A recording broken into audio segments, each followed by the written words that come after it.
Hello, everybody, and welcome to today's finale episode of Hustle and Claw, our iHunt show here on Encounter Roleplay. I am your host and your director and your keeper of monsters, Savvy Seaworth, and we're here to play iHunt one more time for you folks. If you are out there with us in the chat right now, thanks for being here. We are so excited to see all of your wonderful, I was going to say all of your wonderful faces. I can't see any of your faces. I'm so excited to see all of your wonderful usernames on the side of my screen. It makes me very happy for all of you to be here. So thank you for being here with us today. If you're with us later in the future, sometime on YouTube, thanks for being here as well and participating in this story with us. I'm just very, very excited to be back with all my wonderful castmates here this week. Real quick, I'm going to give some shout outs to our wonderful sponsors from this season. We had a ton of wonderful people who helped us do the dang thing this time. We had our Snowhaven setting on Mondays, if you were with us for the finale of Song of the Deep, a setting for D&D 5e on Mondays. We've also got our wonderful friends at Modifius, Zweihander, Axon Punk, Defiant, all of these wonderful games, some of which still have things coming up this week, which you should hang around for. And then obviously our big thank you today is to Machine Age Productions, who makes this game, the physical book of which, by the way, you can now pre-order for $69. If you bought the PDF, you also get a discount on that. So buy the dang book. It's a good book. It's a good game. But a big thank you to them for making this and for making this possible for us this season and for allowing the shenanigans that are in my brain to have come out onto the screen through the vehicle of their game. If you are with us in the chat right now, hello. There are several ways you can influence our game today. We have a tweet that is out right now, our live tweet. If we hit 20 retweets on that, we will get a boon for our wonderful players here. They will get the Edge, which is an extra die that one of them can roll in a particularly challenging encounter. At 30 retweets, I'll get one, which is always exciting. And then at 40, they will get the extra die back, and so on and so forth, ad infinitum, for the next about 3 hours until the episode ends. You can also donate to the channel here and get a lot of fun stuff. There are big crits, there are boons and banes, there are also pet pals. Just saying. I feel like I hammer this one a little bit every time. You could buy these people a pet. Just saying. I have a question about a pet. It's real quick. So a katana Roomba, does that technically count as a pet? In the finale it does. Okay, cool. I just want to make sure. So like, Abby Mixed Everton might hear you. If we get a pet pal donation today, it can be a katana Roomba. Hell yeah. There, okay. I said it. Now I've said it on the internet, and now it's true. It's on the real now. Now it's there, and I can't take it back. It is on the record forever. But though, lots of stuff you can donate as well. And then we have our sub goal. For every 5 subscriptions we get, we will take a selfie. Selfies are the advancement mechanic in this game. And we've been flavoring them with some really fun hashtags, such as hashtag orange soda and hashtag sardine gang, which is one of my favorites. I believe there is a hashtag runaway forklift somewhere in there. But these are also used for callbacks and advancements and things like that. So you can do all of those things to make this game just full of chaos. Hello to all of our raiders who have just joined us in the chat. Thank you, Susanna Grace. Thanks, Susie, for that raid. We are so happy to have all of you here with us, and you've caught us right at the beginning of our episode. So lovely. Thank you so much for being here. I'm gonna stop talking for a second and let my wonderful friends around me introduce themselves one more time, tell you who they are and who they are playing today, and tell us also how you're feeling right now. What's going on with you in your current situation? We'll start with Celeste, as always, and go around. Hi, I'm Celeste. I use they, Z, or he pronouns. I'm playing Yuna, who uses she, her pronouns. I'm doing great. I just got a COVID test that came back negative, so we in there. But as far as Yuna is in a sticky situation, and getting herself and her friends out of it alive is going to take some doing. So we'll see how that unfolds. All right, and I'm Morgan, also known as Imagine Matrix. I use she, her pronouns. I'm playing your friendly neighborhood witch, Terry, who also uses she, her pronouns. And as far as the situation, on one hand, Terry is trapped in a vampire-infested house in their cellar. On the other hand, she's trapped there with her crush, so you win some, you lose some. Hi, I'm Jack. Today I'm playing EOS Perks, the aforementioned crush, and I guess himbo of the group, which is what I realized that clocked onto a few sessions ago. The katana wielding himbo.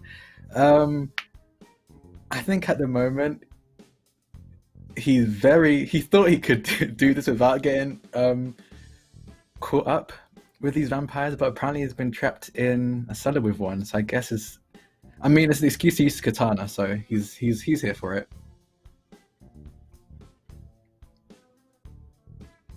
Hi everyone, I'm Rindus of Party Wipe Games. I will be playing Ashton Dixon.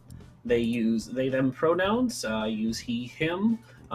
How I'm feeling right now is very unhappy because I've had 2 weeks off of work and it ends tonight, much like this show, and it makes me sad, doubly sad. Yeah, so I have to go back to work soon, so I'm not too happy about that. But I'm happy to be here and to play this game. Hey everyone, my name's Elise. I'm D&D Elise on the social medias, and I publish TTRPG designer on the DM's Guild and Dark Theory RPG. I don't know, I'm feeling kind of excited. We left with a huge cliffhanger last episode. Marcy's out in the van. I overheard over the phone that 2 of my friends got shut in somewhere mysterious and kind of sketchy.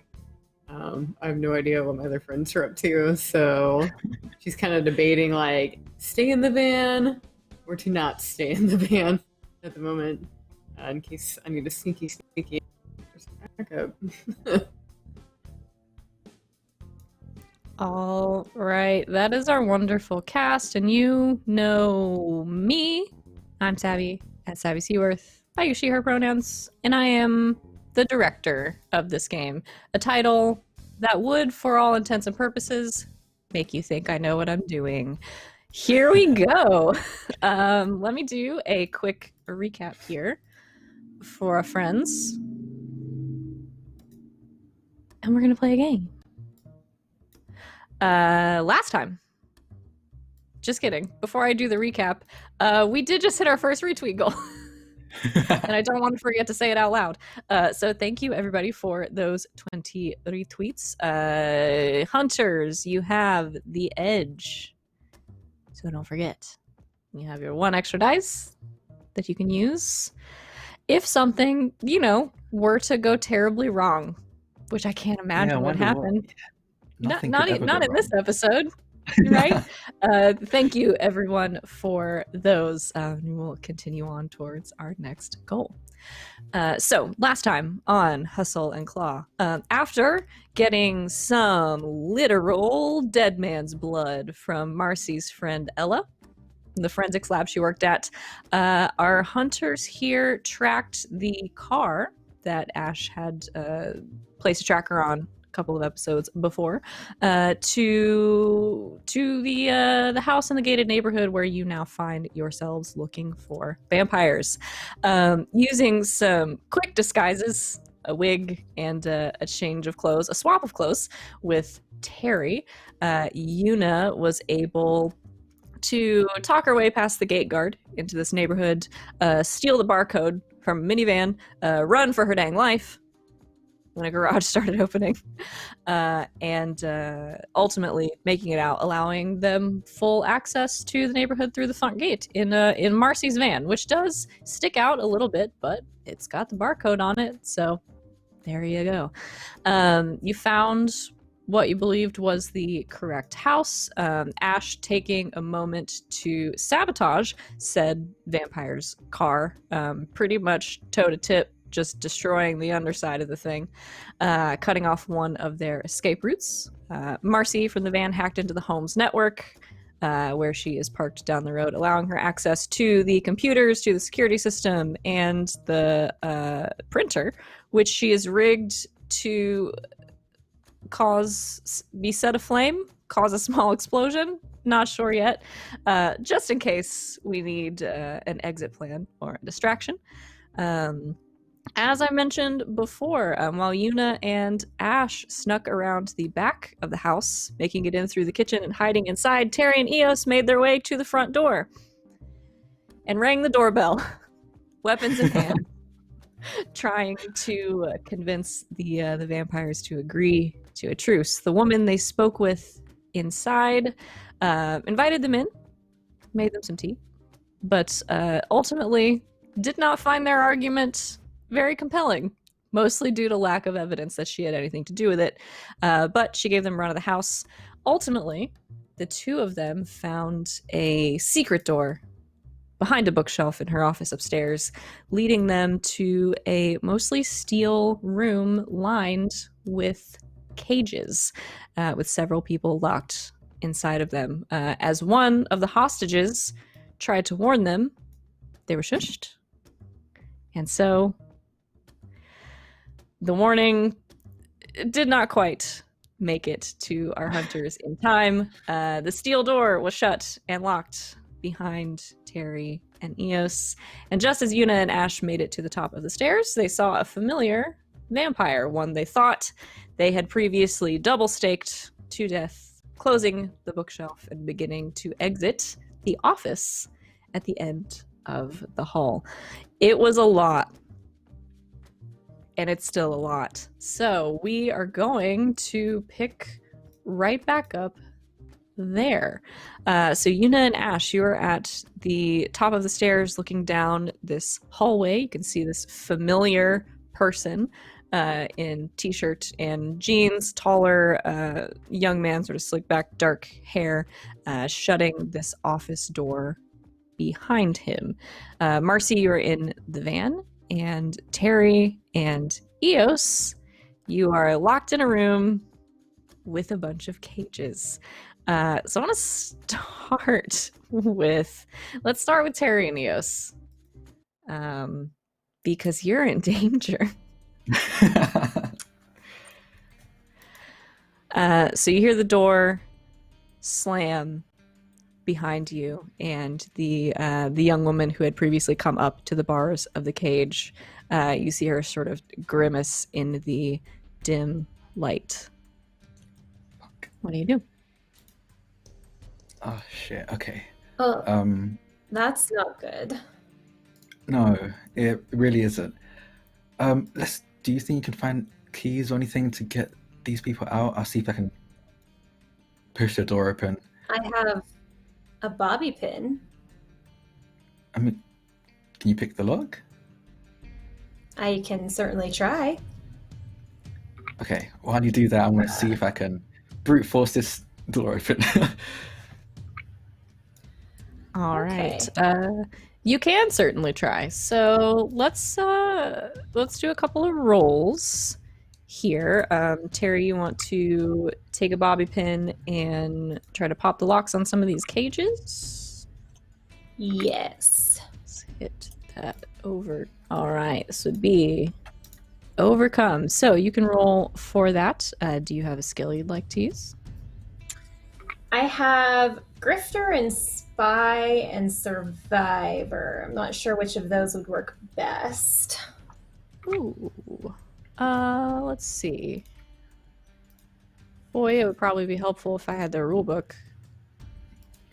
Just at any point. I want to say offhand, probably Spy. Okay. Is the best one for that? Let's see. Yeah. We'll do Spy. Okay. So that's a +1. That's a 0. Okay. Oh, no. Yeah, that is not gonna do it. Let's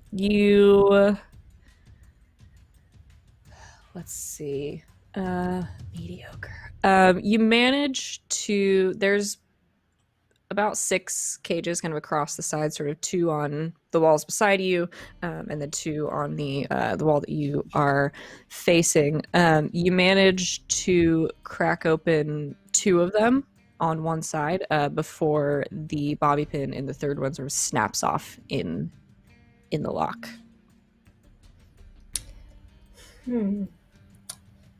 Well, that's also not good. Have you... I turn to one of the people and say, have you seen where they keep the keys?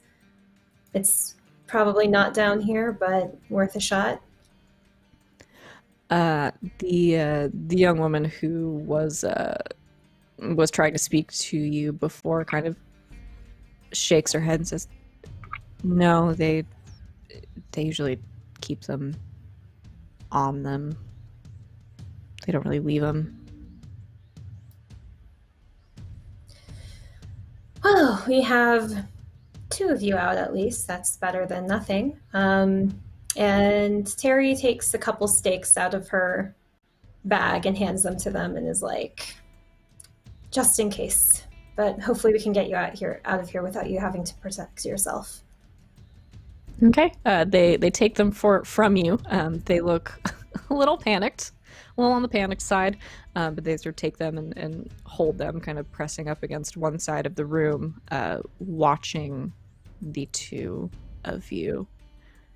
From the cage, the woman that was speaking with you before says, "So, what about the rest of us?" I think I can. I'm not much of a lock picker, but I think I could brute force it at the very least. How sturdy do these cages look? Pretty sturdy. These are. It is not going to be easy, not barehanded anyway, to just bust them open. They're more like cells. I still have some knives from before. If you want to try and like jam a knife in there and pry it open. Yeah, or if I can see the hinges, could I see if I can like unscrew anything using like the blade of the knife? Yeah, you can certainly try. Let's see. I'm gonna have you roll. Do you want to? So you want to try to use a little finesse? Try to take the hinges off. I want to see if I can spin any of this because I don't have anything directly related. I'm just gonna list everything and see if anything works. I have obviously fighter, athlete, assassin, professional, investigator, medic, guerrilla, maker, survivor, and academic. Could maker work? Yeah, I'll say if you want to try to sort of use a knife as a makeshift tool to undo the hinges of the door, you could use maker for that. Yeah, I'll do that. Okay. I'll make it a +1.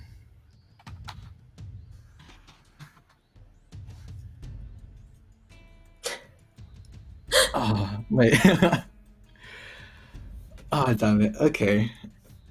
I don't think it... Mine says something seems to be wrong with the roll. I think we've got a Yeah, code I think problem. Oh, Oh, if got an if extra you, plus in there. That's what it is. yeah, if you Oh. if you put plus in the field where it Oh, asks for yeah. modifiers, it messes with it. Just put the number if it's positive. So it'd be Okay. 1, 2, 1. That'd be a 2 total. Okay, that's still pretty good. If my math's correct. So that's fine. It takes you a little bit of time. The knife is not exactly a screwdriver. You start to sort of work at these kind of a little bit at a time. It's gonna take you a bit, but ultimately you could undo these doors enough to sort of move them to let people slip Yeah. through where the hinges are missing. I'll probably like hand my katana to Terry just in case something happens while I'm doing this. Like just keep watch at the very least. I don't think anyone's going to be coming in anytime soon, but just in case. And I'll just take the time I need to unscrew it all and let everyone out. Okay. Yeah, you get to work on that. You hand the katana to Terry. Terry, while he is working on this, what would you like to do?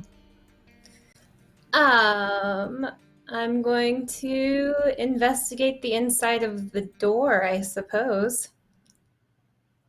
Okay. You go over and look at the inside of this steel door that you had opened before. It's completely flat.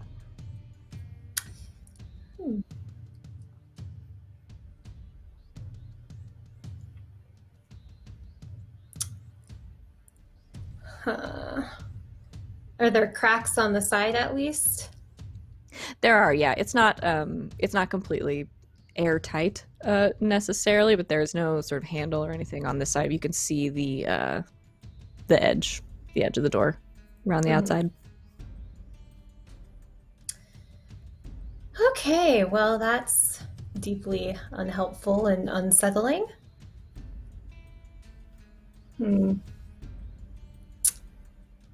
Well, I guess we should hope that our friends on the other side can get this open, but for now, I guess we should come up with a game plan for if the vampires come back. Oh, that's a good idea, actually. I was honestly just thinking beheading them. That usually works. I stand by the door here. Staking them with the dead man's blood. Yeah. It still feels very weird having like dead man's blood on my person. It's just like, I don't know. It's different from having monster blood on my person. I don't know. It's probably not the time for like the philosophy of all of this. Okay, so you behead them and I'll stake them then. Sounds like a plan. Yeah, and I still have, and she lifts up her crossbow, her stake launching crossbow. Wait, do we all? I can't remember. Did Ash make all of us one? Yes. Okay, yes. Yes, Yes. has one as well. Cool. Well, I suppose you wait at the bottom of the stairs by the door. We can get these people in a corner to hide. At least I don't want them fighting. And Yeah. I can stand somewhat in view with my crossbow just in case they come in and I can shoot them. Yeah, no, that sounds like a plan. How did above game? How did the door open? The secret door open. Was it like did it swing open or was it like a sliding kind of thing? It swung out when you opened it. Okay. Mhm. And what's the door made out of? Steel? Ah, fuck. Okay. I mean, it's worth a try. He's gonna try and slam into it and like just try and knock it off its hinges, or break the lock or something. Okay. So you're gonna try to charge the door. Yeah. Sure. Go ahead and roll. You have Oh boy. Let's say athlete, maybe? I'm fine with using athlete. Or. Yeah, let's say athlete. Okay. Oh no, because we're gonna have to fight these vampires. We're probably gonna need the edge for that. Okay, I'm just gonna go flat with this.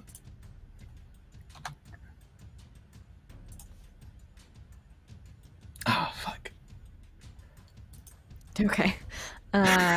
Yeah, that's a one. So Terry, you see Eos kind of back up and shoulder down like a like a charger from Left 4 Dead and just run at the door, kind of throwing his shoulder into it. It does not make a dent on the door. Eos, you feel it. Your shoulder was not built to knock down steel. A wooden door, maybe. You probably totally could have taken it, but that hurts quite a bit. We're gonna put a. Oh no. I don't know if this is a. I don't know if it's bad enough to be like a minor condition. I'm gonna give you a temporary aspect. Okay. Of, Yeah, no, I deserve that. like bruised Yeah, I can go bruised. or something for that. So you're gonna have you might have a little trouble with that arm for a little bit. Okay. Uh, Maybe you shouldn't have tried that. Are you all right? Are you okay? Yeah, no, yeah, I'm good. I'm good. I'm just gonna. Don't mind me. I'm just gonna walk it off. Oh, okay. No, yeah, it's fine. It's nothing but just a flesh wound. I'm gonna try and quickly like look away from Terry. I'm gonna avoid all eye contact and immediately turn to the people you just rescued. Do you know do you know why these people might have kidnapped you in particular? Is there anything? He's just trying very hard to think of any other form of conversation not to talk about what just happened.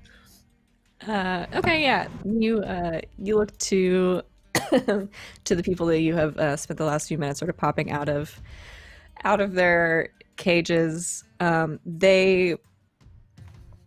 laughing. They don't laugh at you.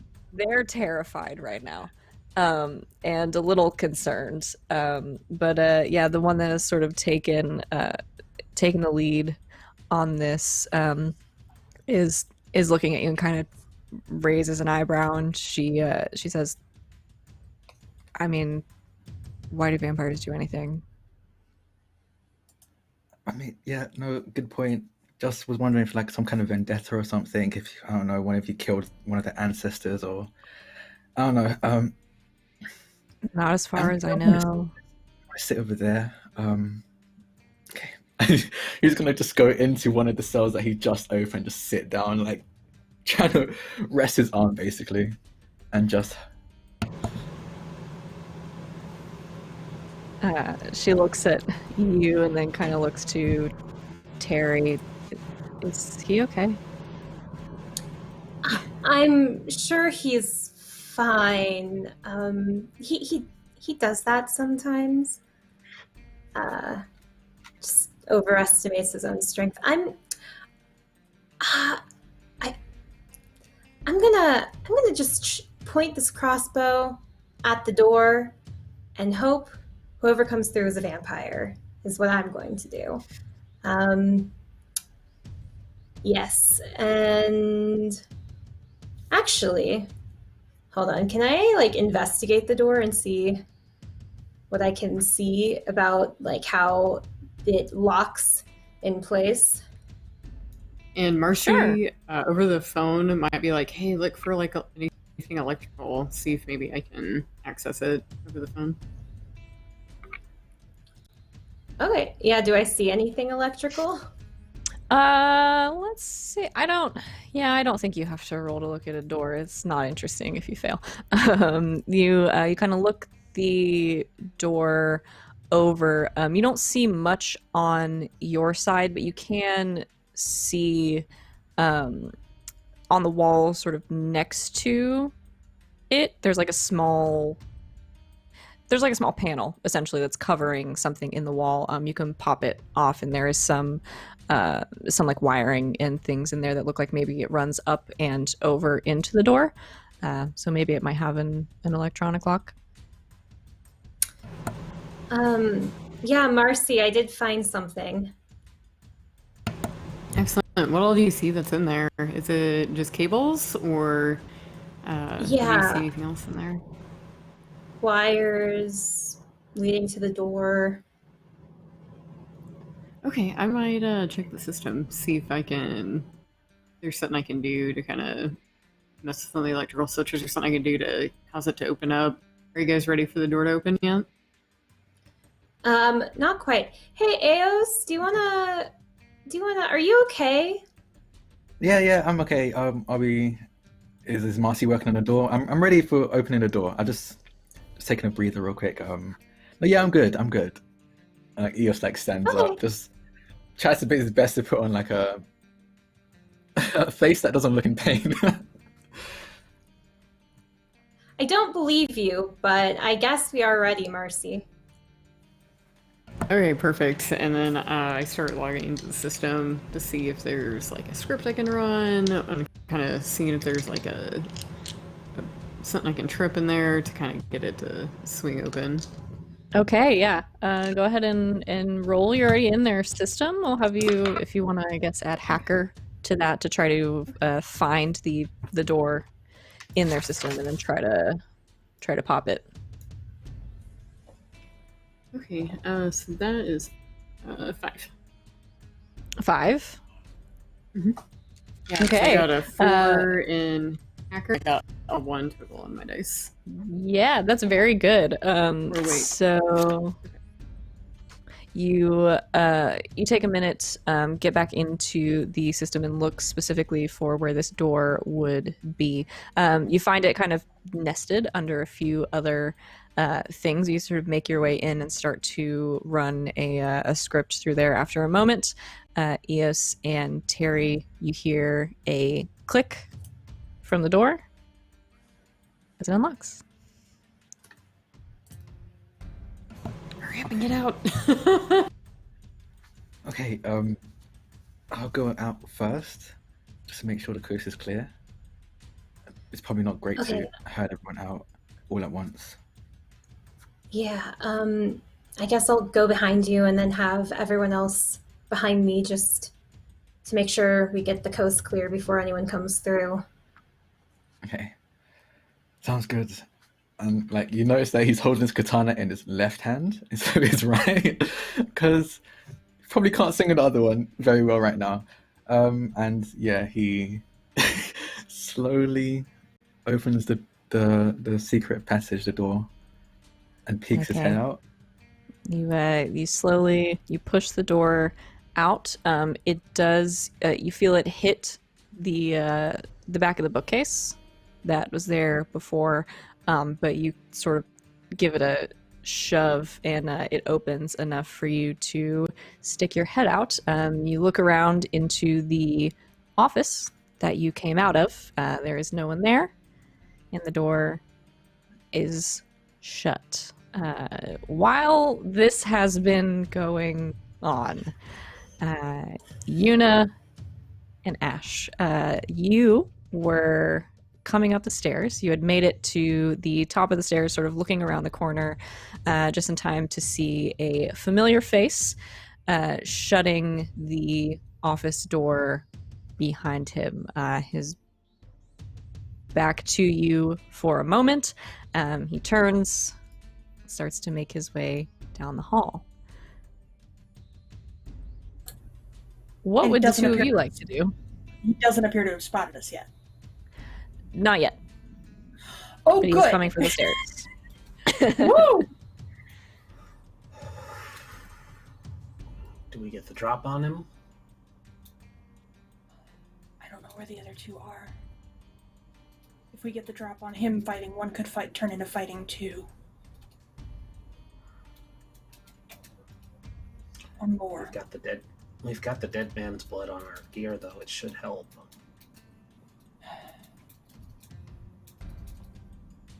I can take him if you go find the others. No. We catch him by surprise and take him 2-on-1. We got this. You're awesome. And I can help. I grab you by the collar and I pull you into a kiss. They kiss back eagerly. We got this. And Ash doesn't will turn out cock the... I love you too. They'll cock the crossbow real quick, and they're going to go first, and I'm going to use Assassin to set up Yuna for a shot.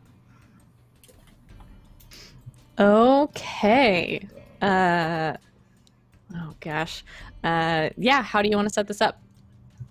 So I'm going to create an advantage, and so it will... Oh, I don't have the stuns. Never mind. Yeah, I'm just going to use the creating an advantage. The shot is going to basically...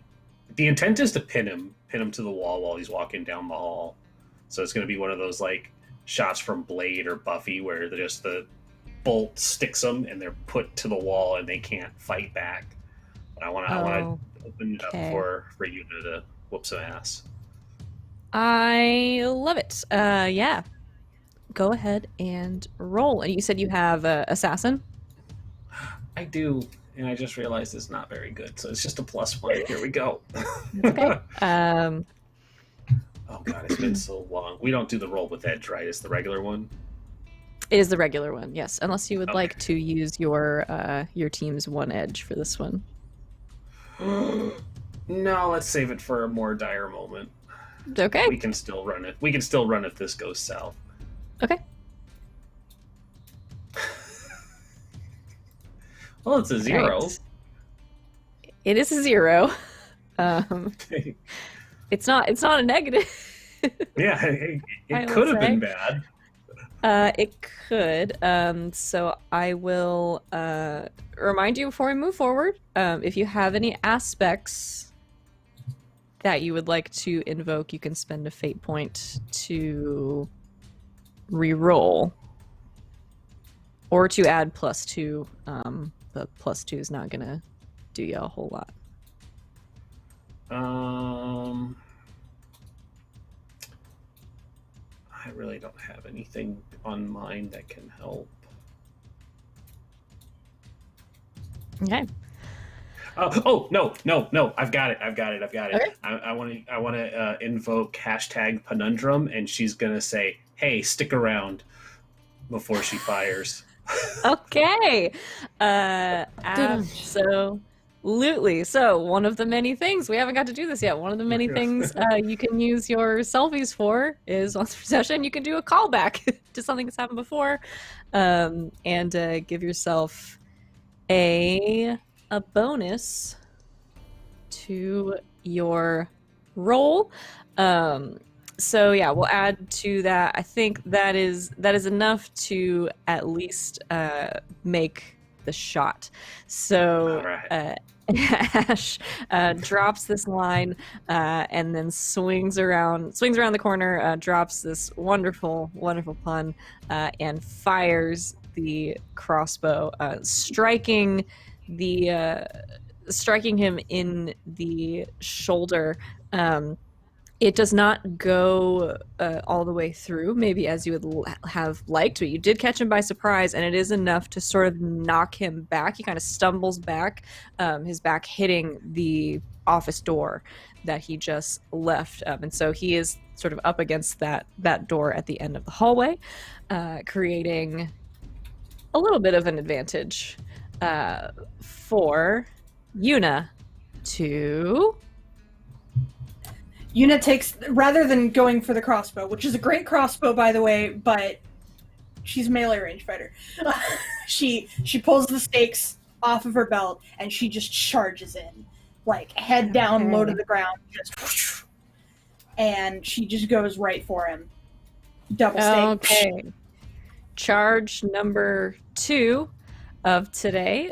Yeah, let's go ahead. I'm gonna have you roll 2 attack. I'm feeling fighter on this one. Yeah, I think fighter makes sense. So with this advantage that you have, I'll say what's this?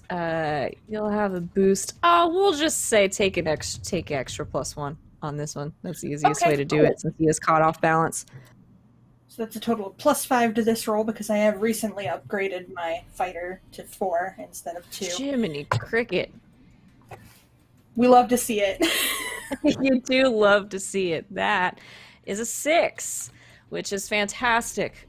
He is, boy, gonna try to defend. But he is off balance. It's so bad. He's done poorly. He has rolled a 1. Fuck, that's a lot of damage shifts. That's 5. So, yeah, you take off running down the hallway, double stakes in hand, and just sort of drive them in for the second time, double staking this vampire, and this time sort of making it through, one of them making it through his chest, and you can hear it and feel it sort of impact the wood door on the other side. He cries out in pain, and you can see the look of shock sort of cross his face. I'm gonna pull myself up, my face over his shoulder, and whisper in his ear, "Do me a favor and stay dead this time, okay? Thanks, bud." Yeah, it's too many shifts for him. You drop this line, and you sort of start to let go of the stakes, and you see him, his head sort of fall back, and he just kind of slides down the office door, leaving a nice blood smear there. And he hits the ground, sort of sitting, leaning back against the door, and tries to say something, but nothing comes out as he kind of finally falls back and stops moving. I basically turn around at Ash, and I have the biggest grin on my face. Ash runs up and gives them another kiss, and it was like, yes, that worked. I can't believe that worked. Right. He's still others in the house. We gotta go find the others. Okay. We Go can't in that leave room. them here. Oh crap, we can't. You know, let's just bring him with, and I sort of like heft him up over my shoulder. Like fireman's carry. Okay. So you heft him up over your shoulder and take him with you? Why not? All right. Where are you going? Can't leave him here if he gets spotted. That is true. All right. Where are you going? I guess into the room that he came from. Okay. Yeah. You head into the office, shutting the door, the bloodstained door now behind you. You can, I guess, set him down, prop him up against something for the moment. Yeah, you find yourself in an office. There is a desk on one side with a computer and stuff on it, several filing cabinets, and several bookshelves.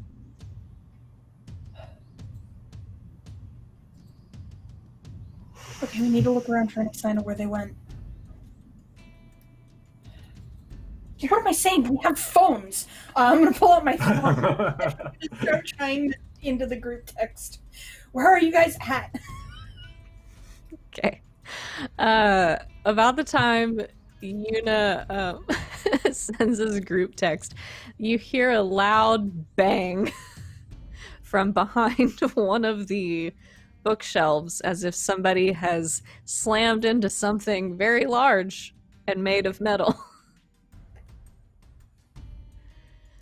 And then you all get a text from Yuna saying, "What the fuck? What is happening?" Asking if that is you and you're okay. We will speed the process along a bit to the end of the scene in which Marcy has popped open the door.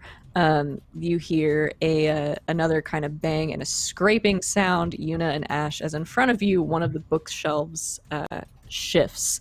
And I'll say, Eos, you poke your head out at first, not seeing anything. And then as you kind of push farther, you see sort of around towards the office door, Yuna and Ash and a doubly skewered familiar vampire sort of propped up against one of the bookshelves, looking dead. Make the hand wave of the dead. Oh god. Okay, that's a bit okay. I mean, that's one vampire down. We need to find that woman. Right. She can't talk to us. Sidebar. Secret door? Really? Secret room? I thought that only happened in Yeah, I Dungeons found and it.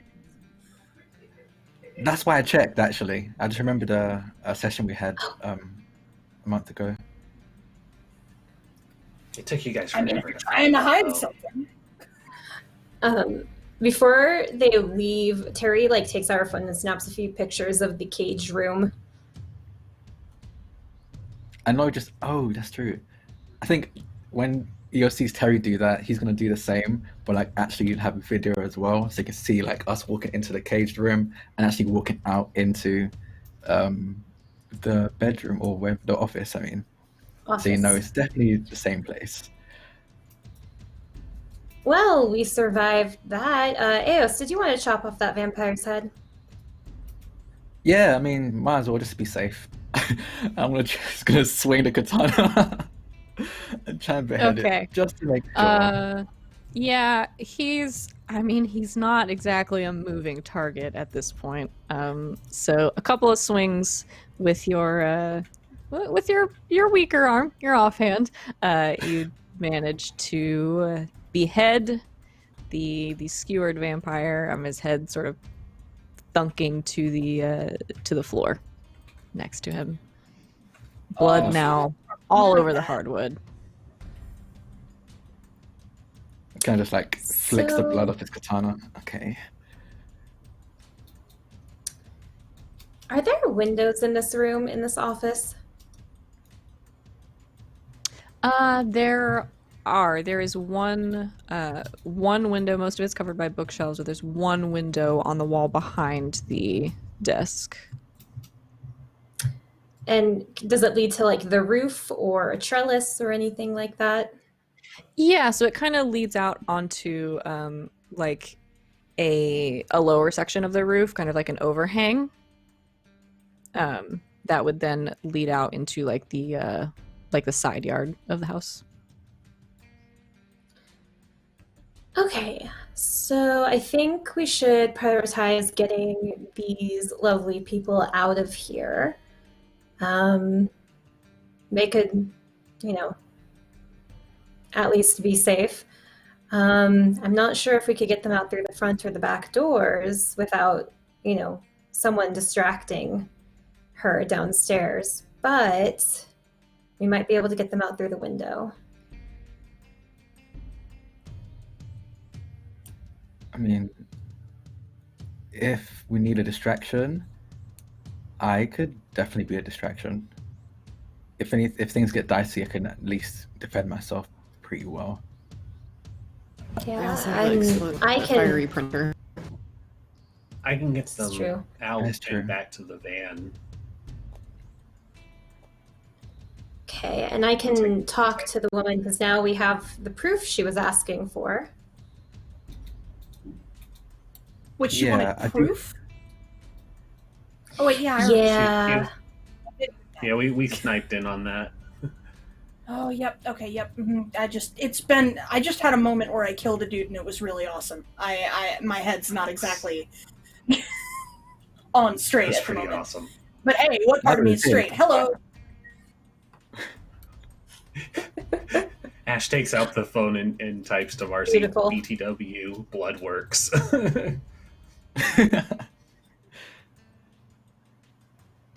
So I think. Good work, team. So I typed to Marcy we need a distraction, operation, spontaneous combustion. On it. Now, or do you have a specific time? I like look to Terry. Do you Okay. have like do a specific time now or? Well, if we're going to blow up the office, we should probably not be in the office. Good point. Oh, is yeah. the printer in that room? Or is there one I downstairs? thought it was. Yes, it's in the office. Okay. Okay, so we should. There's a bedroom up here, correct? Yes, there's a couple of other bedrooms. Okay. How about two of us go downstairs and distract her? Two of us lead the survivors to another bedroom and start getting them out the window. Marcy blows up the printer. And we go from there?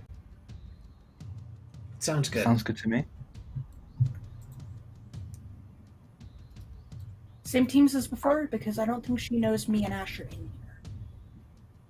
Yeah, probably same teams as before. Yeah. Okay.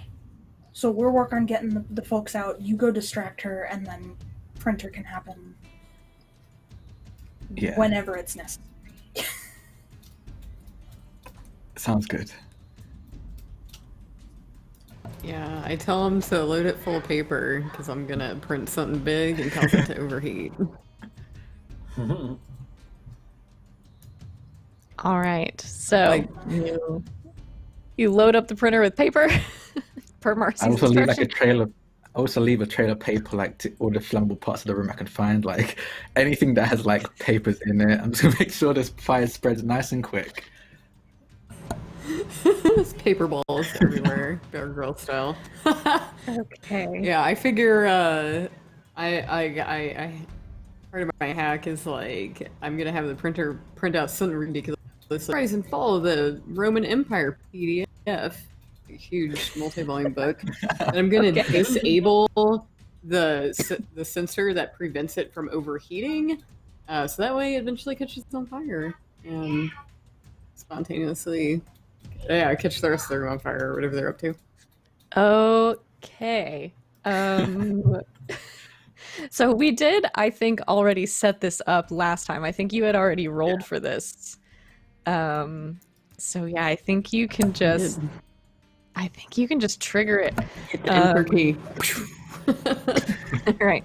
You get ready as your friends leave the room to go about their respective jobs. And Marcy, you hit print. You all hear the printer start to go.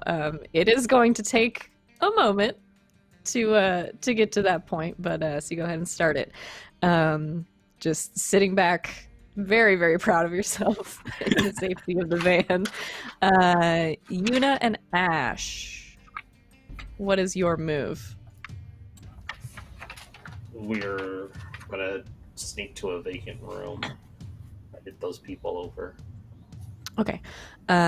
So you quietly and quickly open the office door. I'm looking around. Eos and Terry, you make your way down the hall, starting to make your way back downstairs to where this woman was last time you saw her.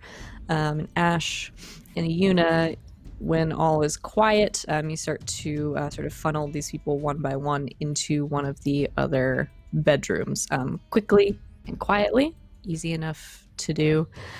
You shut the door behind you, opening one of the bedroom windows, perhaps, and looking out to make sure the coast is clear. As you do, this side of the house looks out toward the front yard, and as you look out through the blinds and you start to open the window, you see another car pull up outside. They park on the street, and getting out of the car from the driver and passenger side are two other familiar faces. in familiar leather jackets from the apartment before, making their way up to the front door of the house, one of them grabbing a key and unlocking the front door, letting themselves inside and shutting it behind them. Does the party pretty see much this, or do I see it? Marcy, I think you can see this from where you're parked. Yeah, and then Yuna and Ash, you can see Text them immediately. Yeah. Yeah, I just immediate group immediately text. We got company. So Terry and Eos, you get 3 texts from Yuna, Ash, and Marcy that are all like "fuck incoming," saying there's a car outside. 2 of them coming in the front door. Have they come in already? Like at this point, have we seen them come in already? Do they see us? You, I'll say you get this text as you are sort of rounding the corner to go down the stairs. You hear the lock on the front door click because the stairs go down almost immediately to the front door into that foyer, and then you would have to turn and go back into the kitchen area where you were before. So you have a moment to react. Oh yeah, I think just freeze in place just outside of you. Probably if Terry's still going, like stop Terry just in case as well. Okay, this is more than we planned for. At least when we're talking in that room. Okay, we can still potentially distract. We just might need to change tactics a little bit. Yeah. Kind of like look up the stairs to where I'm assuming the printer's still going. I don't know if we have much time. It's probably eventually going to blow, and I'm barely going to check them up here. Should we wait and jump them, or just go down and be the distraction?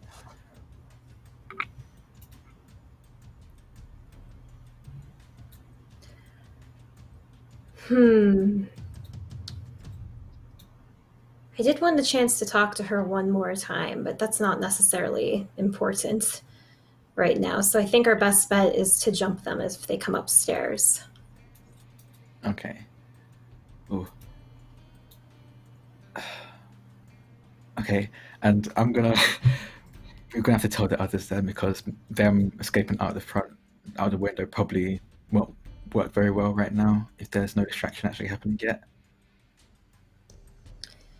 I mean, there's no one out front, correct? They should be okay.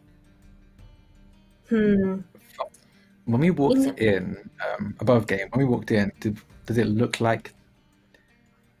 What way would they be able to see out into the front yard, basically, these vampires? Would they have to be like in the living room? Could they see from the kitchen area? How would that work? The kitchen is towards the back of the house, so from there they probably wouldn't be able to see. There is sort of a living area off to one side that they may be able to see from, so it depends on where they are. But if you were from where you were before in that kitchen, they wouldn't be able to see the front of the house. Okay. So get them to the kitchen. Yeah. At the very least, if we end up fighting, we can at least bring the fight to the kitchen. I have an idea. Go. I'm not much of an idea person, so go right ahead. Terry is just gonna loudly start coming down the stairs going, "Well, I suppose you were right. We didn't find any proof." He also like, oh, okay, we're doing this then. Yeah, no, it seems like you're actually not the culprit here. Sorry, I'm very sorry for I'm still walking down the stairs as well. Yeah, Okay. I'm so embarrassed. Terry, I'm gonna have you roll for your blatant Okay. lies. I'm gonna use Grifter and invoke an aspect. Okay, what aspect? Smooth talker. All right, so spend the fate point. Yeah. Let's have a roll. And also, while they're doing this, like, I should be hearing them over the phone headed. And can I see if they have like a smart fridge or anything in the that way I can get like the ice machine going or just something weird in case they need an extra second. Yeah, yeah. Looking in, I think to their system, Marcy, a lot of their stuff is smart home stuff. So yeah, you pretty much take your pick. Just to double check again, invoking the aspect gives me a +1? It is either a +2 or you can re-roll all your dice. Okay, I'm gonna go ahead and roll with just Grifter for now and then see. I got a 3. Okay. I will spend it to add 2 to that 3, so it's a 5. Okay. All right. So you spend the fate point and you invoke Smooth Talker. Yeah, a 5 is superb. So with Eos helping as best he can, not the smooth talker that Terry is, but convincing enough alongside her. Terry, you make your way down, full of confidence that you are just so sorry that you were mistaken. You see the woman who lives here. I don't remember if you asked her for her name. I don't think we did. Yeah, that's the next thing. I'm so sorry, miss. I don't believe I caught your name.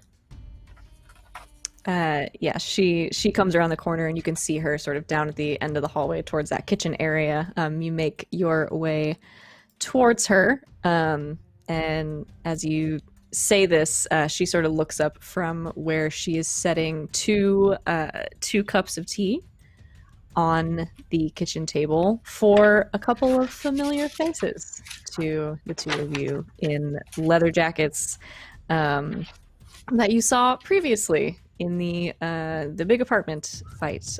She turns, looks at you, sort of nods, and says, Delilah. Delilah. Are you satisfied? Sure, I am. Who are your friends? These are my sons. Devin? Oh, sons. Graham? I could have sworn. Say hello. They do not say hello. They both sort of look up, cocking an eyebrow each at the two of you, as if they're trying to remember where they know you from. Yes, well, you did offer us some tea as well. Would it be all right if we stayed around for that tea, or should we just get out of your hair? Of course. Have a seat. And she will pour you some tea. Do you sit? Yeah. Eos sits. Terry doesn't sit, but she stands kind of next to Eos and holds her tea, but does not drink it. Yeah, neither does Eos. Eos does not You don't drink the it? tea. Okay. All right. Yeah, you hold on to the tea. The two young men, who she's referred to as Devin and Graham, sit at the table, sort of sipping tea, eyeing you suspiciously, but they don't say anything. I extend a hand, like, nice to meet you, by the way. My name's Eos. One of them extends a hand to you, shaking your hand, squeezing a little aggressively. And he says, Romantic. I like that. Yeah, I'm Graham. Nice to meet you, Graham. He just kind of Don't mind stares us. at you. We just had the most embarrassing conversation with your mother here. But it's all been cleared up now, so no need to worry. It has. I assume Oh, yes. you're satisfied? Yes, absolutely. I mean, We didn't find anything, and I'm thoroughly, thoroughly embarrassed that we put you through this today. I'm sure it's been quite the experience for you. Indeed. Though I don't mind having guests, having strangers in our home, making such accusations can be a bit tiresome. That's fair. We are still investigating, so do you happen to know any... I don't mean to seem like one of those people saying all vampires know each other, but do you happen to know any nearby that might have might actually be the real culprits of what we're looking into right now? A rival family, No. perhaps. No. I have nothing to do with the other families. We lead a mostly quiet life. What is Devon and Graham's reactions when she's saying stuff like this? Can I pick anything out? Can I tell anything? You... Oh, let's see. Let's see if we can have a roll. Oh boy. I don't know what it would be. Just see what you can suss out.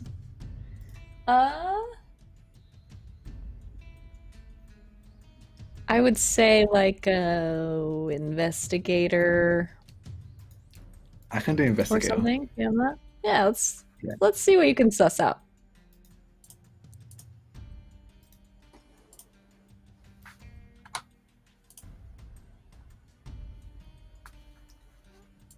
Two.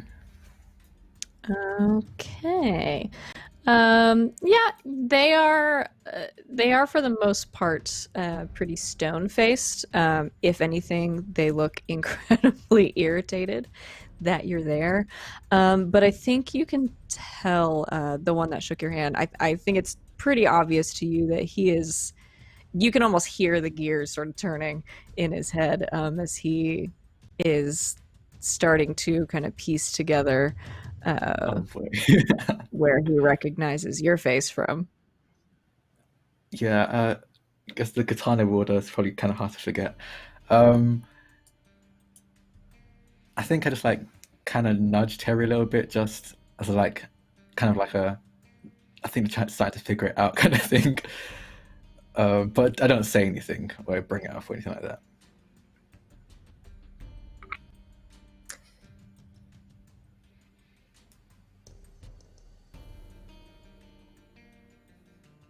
Terry nonchalantly checks her phone to see if there's any updates from the crew upstairs. Okay. Crew upstairs. What's the plan? So I imagine that after we saw them go into the house from the front, we like waited a sec to like make sure that they weren't gonna immediately walk back out, or to try and Yuna was like, I'll go first and make sure that they can't see through the window or something, and then I'll let you know the coast is clear and have you start sending them Sounds down. Try to be as quick and as quiet as you can, and I'm talking like the whole group now. Just as quick and quiet as you can. If you can't be quiet, be quick. Okay. And I start making my way down, trying to be quiet and quick, like I told them. Okay. And the plan is to like come down and stand off to the side and kind of try and peer in the window to see if anybody can see us from there. Okay. Yeah, let's go ahead and have a roll to get down quickly and quietly while paying attention to your surroundings. Okay. I think I'm going to use spy for this. That sounds about right. Yeah, and I buy that. I would like to invoke a callback. I'm going to use Okay. Secret Agent Yuna. Secret Agent Una. Yes. So that adds another +2 to that, I believe. It will add a +1 instead of a +2. +1. It is like invoking an aspect that you don't have to spend a fate point, but you will get a +1. Okay. So it brings total up to +2. Woo! Big money. mood. Hey! We in there. We got a 4. That's great. Okay. That's definitely enough. So you quickly and quietly slide the window open, sort of making your way out across this overhanging roof, dropping down into the grass out in front of the house. You kind of edge around, looking in the window. You can see into like a living room, like a sitting room. You don't see anyone in there currently, and from where you are, you cannot see the kitchen.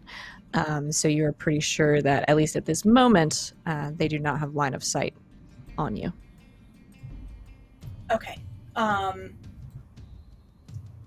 I'm going to motion for Ash to toss me down another steak covered in the blood, just so I've got something, because I used both of mine on the first guy. Maybe not the smartest thing. Oh yes, you are 2 stakes down now. Double tap basically everything, even stakes. Yeah. They drop one down. I grab it, and then I start motioning for them to come down, and I sort of very quietly make my way over to the front door, and like wait just out of range of where the door would swing. I don't know if it swings inward or outward. I think it swings outward. Yes, it swing outward towards you. I'm just waiting just outside of the range of that, and if anybody comes through that door, the plan is to just jump them. While I'm waiting for the others to come. Ash will start ushering the people out. They'll be the last one, because if they walk in, those people are dead. Okay. Yeah, if I see them, I'll open the back door to the van. Get ready. All right, so you see Yuna down the street. You can see Marcy sort of popping open the back doors of the van and gesturing towards you. Ash, you start funneling people out the window one by one. There are 6 of them in all. I'm going to have one of the 2 of you, either one, you can help each other on this as well by invoking things. I'm going to have one of you roll to try to get these people to remain calm in this situation. They are not trained for this. They have been held hostage, some of them looking like much longer than others. So, Yuna, you've given them a little bit of a pep talk. Ash, you are up there sort of directing them. I'm going to have one of you make a roll. I could do it with Socialite, possibly. Unless you think you have something muted. Better. I am. I caught that. Oh. I only have a +1 in Survivor, which I think would work. But if you have something better with Socialite, especially, I think if you think Survivor would work, I've got a +3 in that. That would be better than Socialite. I could see Survivor working, where you could just be like, I've been through this before. We've been through this. You guys are through the worst of it. We're gonna get you out of here. Yeah. Yeah. Okay. So I'll roll with absolutely Survivor. By that. Okay, yeah, let's have it. Okay. +3.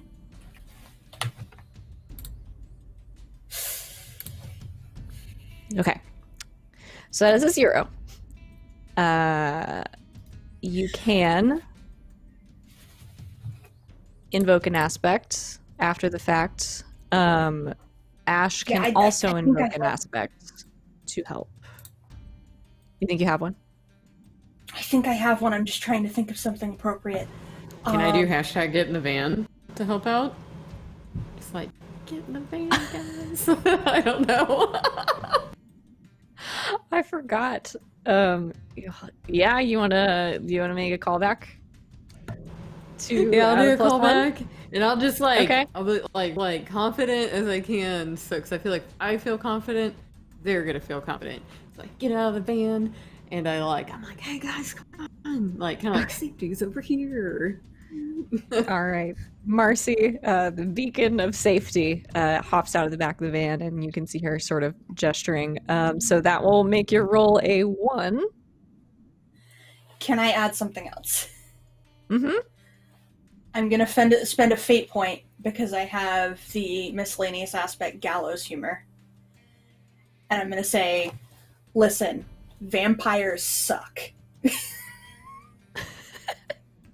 Okay. And the situation really bites. But we're gonna make it out of here. That's the word. It's the Okay. best I can come up with under pressure. Trying to diffuse the situation. Oh my god, I love it. Okay.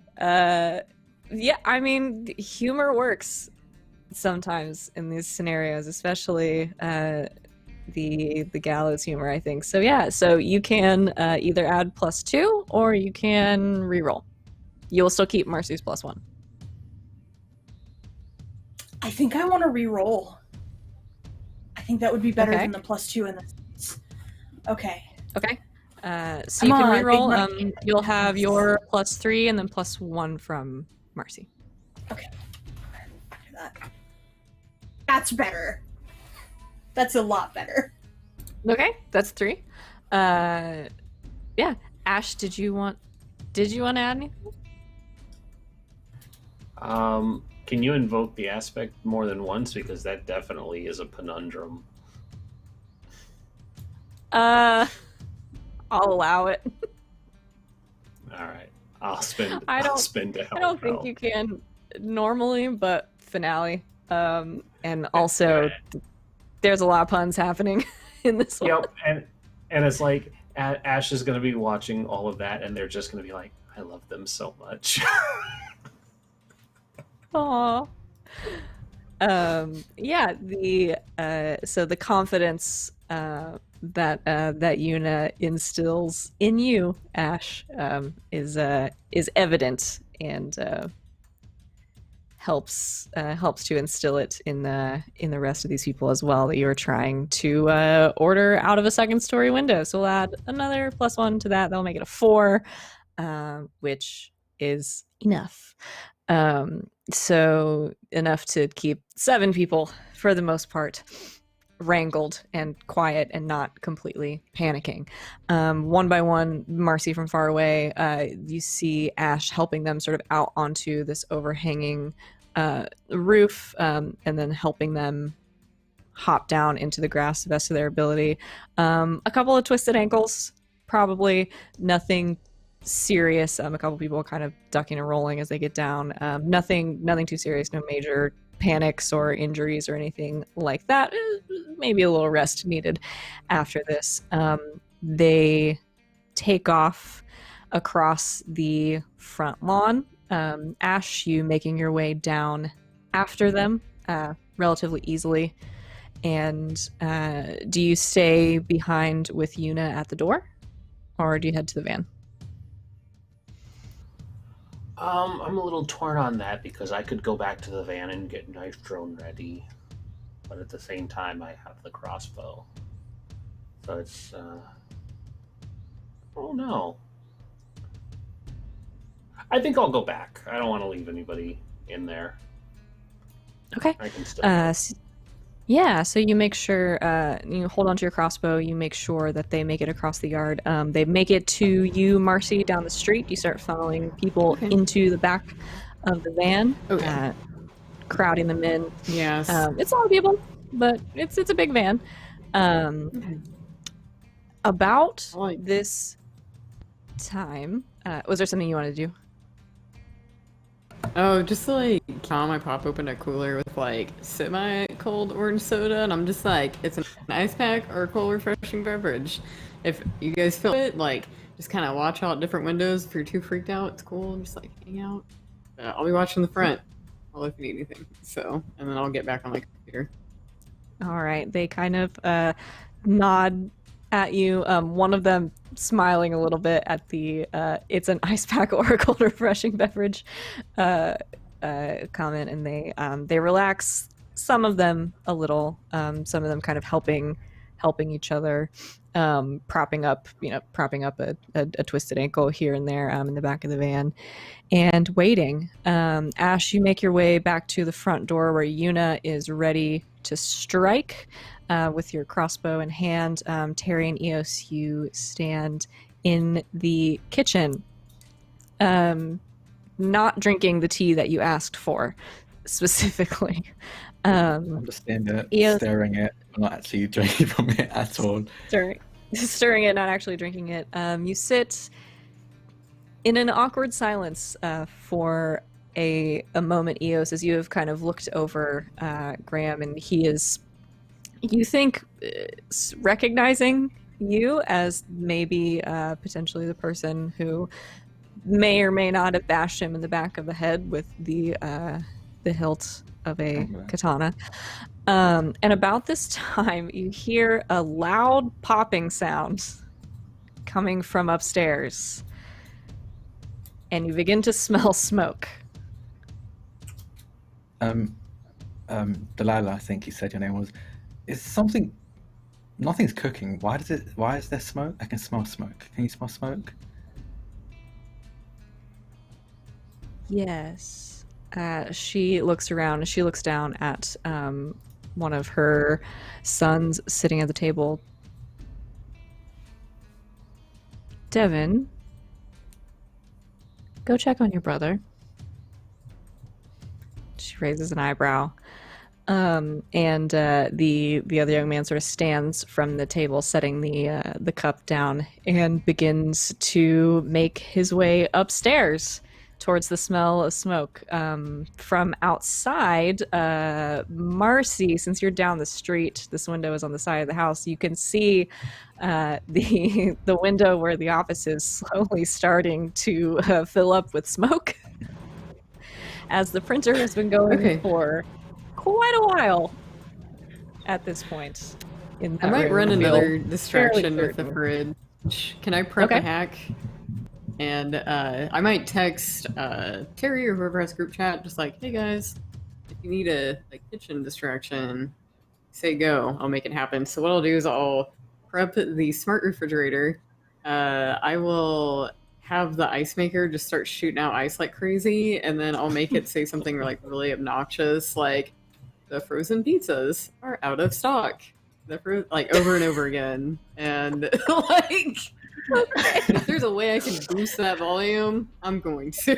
Okay. Yeah, let's go. I'm gonna go ahead and have you roll with your hacker ability, and you can prepare to fire this off, much like you did the printer. Okay. While this is happening, I'm definitely texting the group like they're looking for the brother. Shit's about to go down. Okay, so I'm ready. I got a 4 in hacker plus 1 on die, so that's a 5. Okay, that's 5. Yeah, it is. It's no problem. It's a refrigerator, not a high-level security system. You can prepare to have the fridge have a meltdown, I guess. Locked and loaded. It's ready. All right. You get a text from Marcy that the fridge is locked and loaded. You all get a text from Eos saying they're going upstairs and it is about to pop off. I think, what do you do? Eos kind of gets up as this is happening. I think I'm going to take a step outside. I'm not doing great with the smoke. Do you mind? I'm going to look at Terry. I think we should probably step outside. You're muted.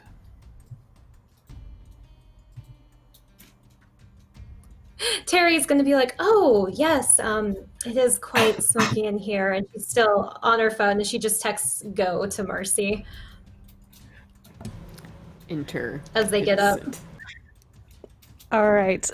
Eos, you get up from the table as Delilah looks like she is about to say something to you. Graham stands as well, pushes his chair back from the table, and about this time, 2 things happen simultaneously. One, the refrigerator from across the kitchen starts yelling about frozen pizzas very loudly in an automated voice, and starts shooting ice just everywhere. It's very loud. It's very obnoxious and a little startling, even though you knew it was coming. Especially to Delilah and Graham. And then about this time, you hear a yell from the top floor, as the other son who has gone up there has sounds like discovered what you left for them. Terry throws What a do you hot do? tea in Grant's face. Yeah. Okay. Eos slashes at Delilah. Okay. I'm gonna have you both roll to attack. Terry, let's have Terry first. So you take the still hot tea and just toss it right towards Graham's face. Yup. I'm trying to figure out if I can use anything to roll with that. I have. Let's see.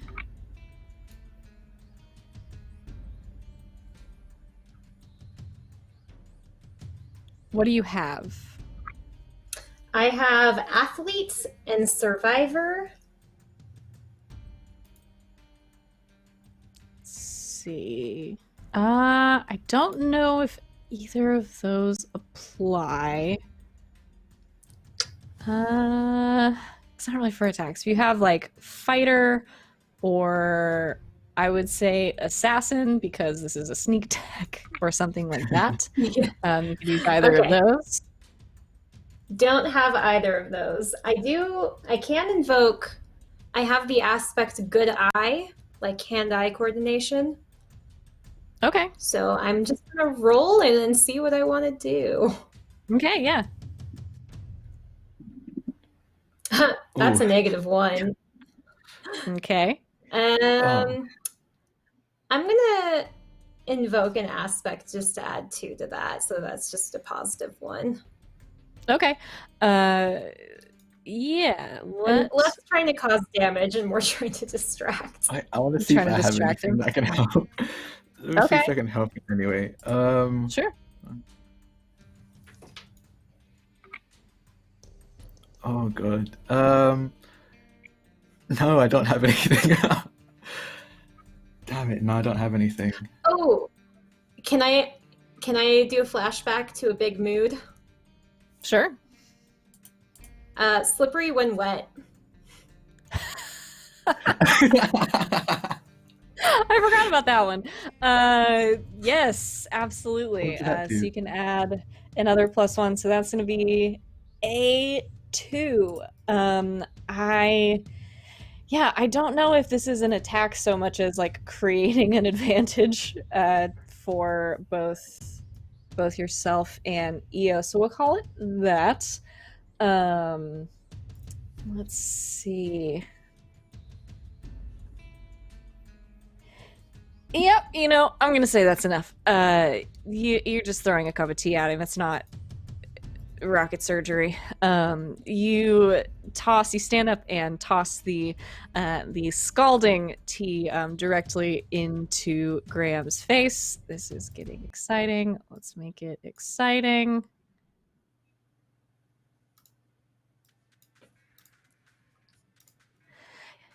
You toss a cup of hot tea directly into a vampire's face. He yelps as it sort of scalds his skin for a moment, and he closes his eyes, going to sort of try to wipe it out of his face. So you've created an advantage at the moment, as he is temporarily. Let's see. You would get a boost. Which would be 1 free, very temporary situational aspect, so maybe we'll call this one blind. So he is very temporarily blinded by this. Eos, you I'm pick gonna. up I the don't want to slash at katana. him.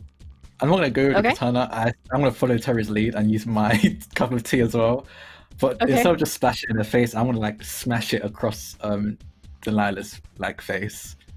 Okay, that is going to be an attack. Yeah. So go ahead and have you roll to attack. You can use fighter or assassin, either one. Teacup attack, I'm going fighter. not expected. Fighter, okay. Yeah. Yeah. I think it's a +4.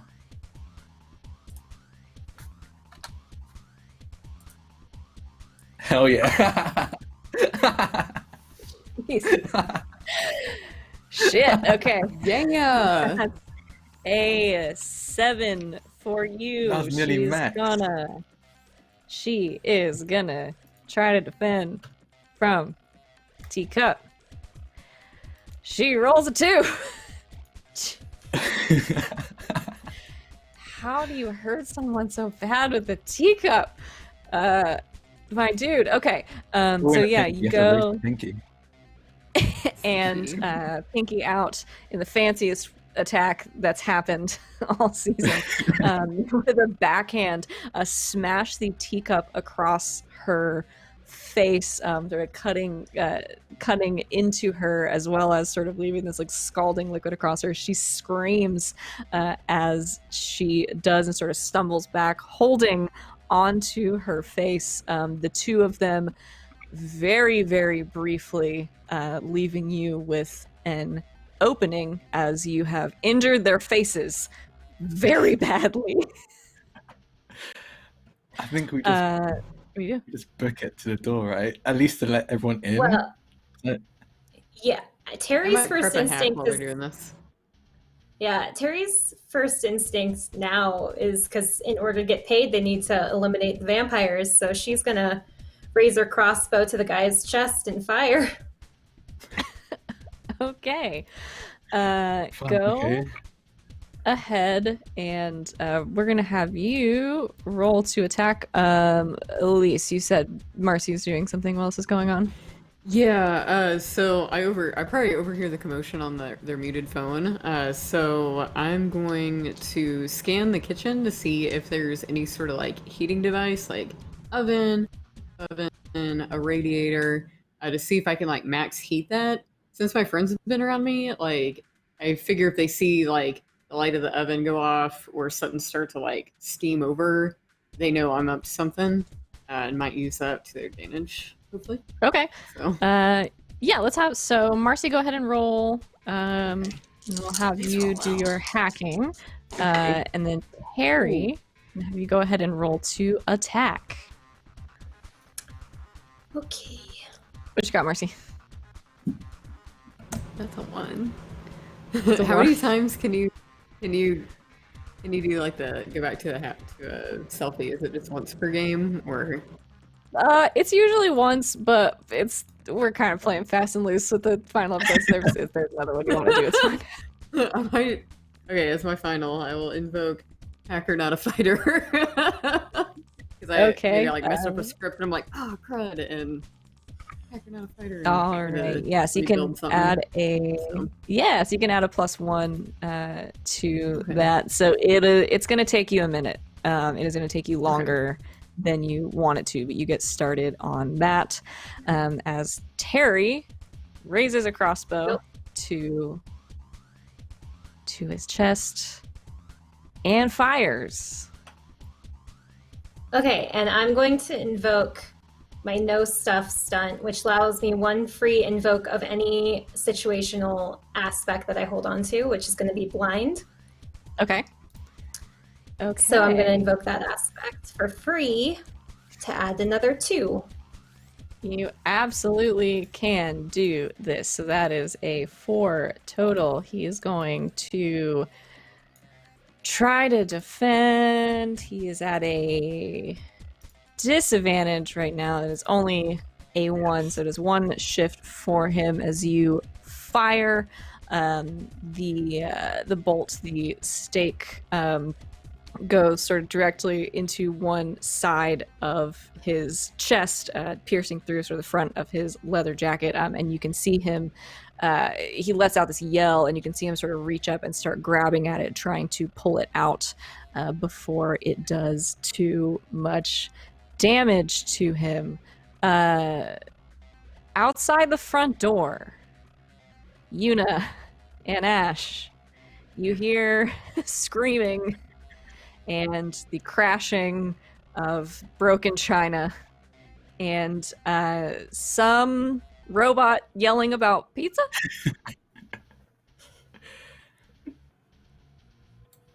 What would you like to do? Is the door unlocked? Or did they lock the it door is backwards? currently unlocked. All right, good. We're just going right into the front door. Sounds like they're ready. Breach and clear, babe. Breach and clear. And she just kicks it.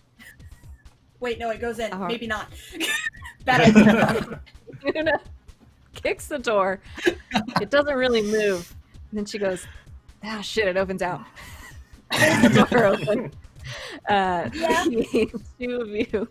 So Terry and Eos, you hear a loud crash from the front door, and then a shit as the door opens and your friends come running inside.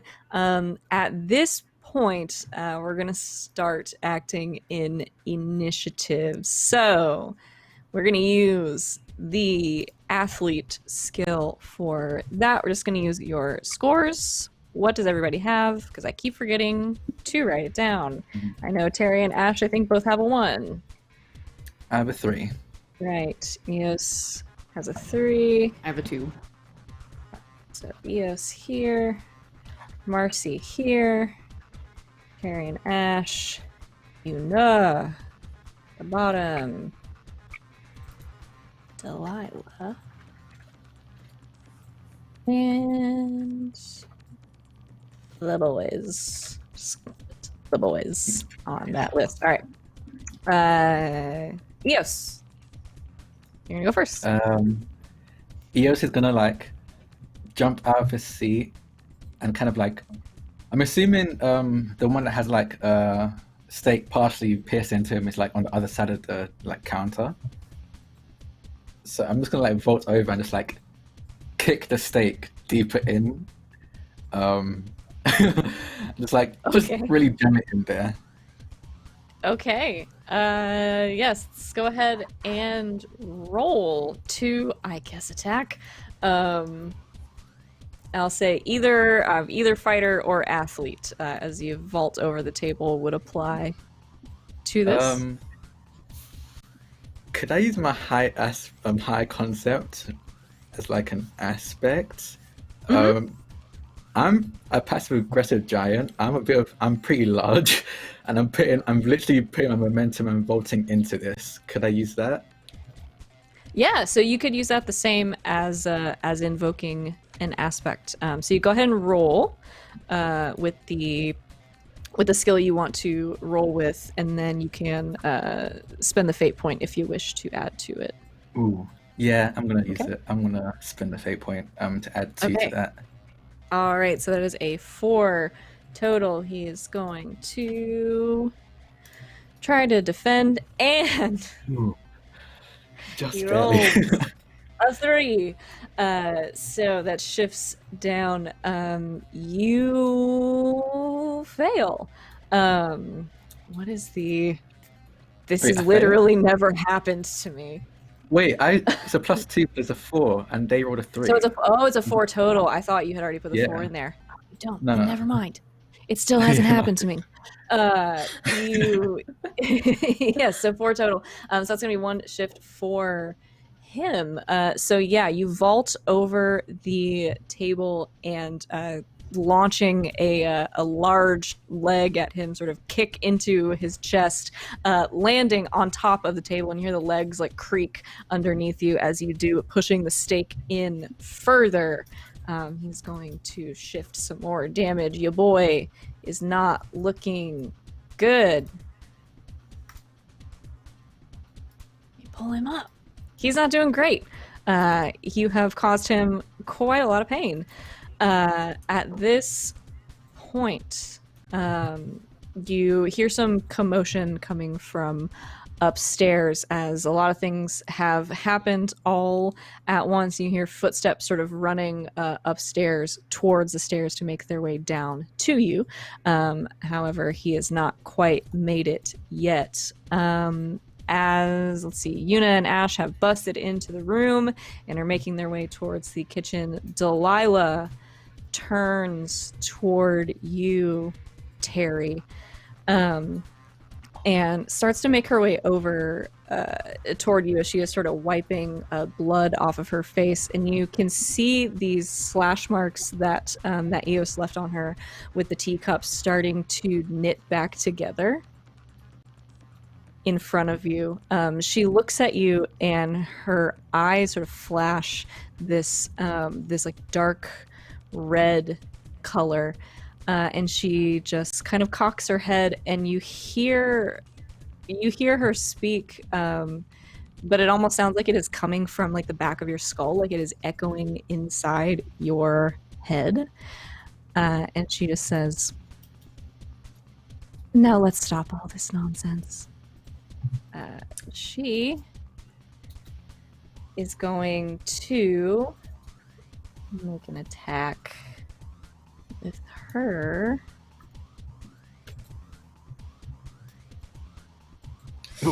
Shit. Okay. You can roll to defend with Yep, I'm gonna Survivor. do that. Well, if I you have a stunt. Survivor. Oh, you do have a stunt. I have a That's right. stunt called Defensive Charms. If you know what you're up against and have at least 10 minutes to prepare before an encounter, you can defend against supernatural abilities with your occultist skill set. All right.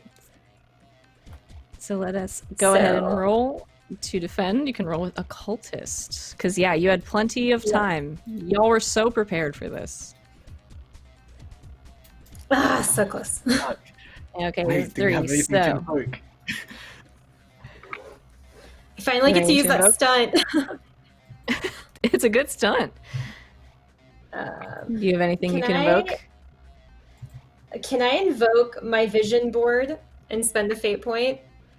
What's your vision My board? vision board is spite. Oh, right. At this point, yeah, I think so. Yeah, you can spend a fate point, and I assume you would like to add 2 to your 3. Yes.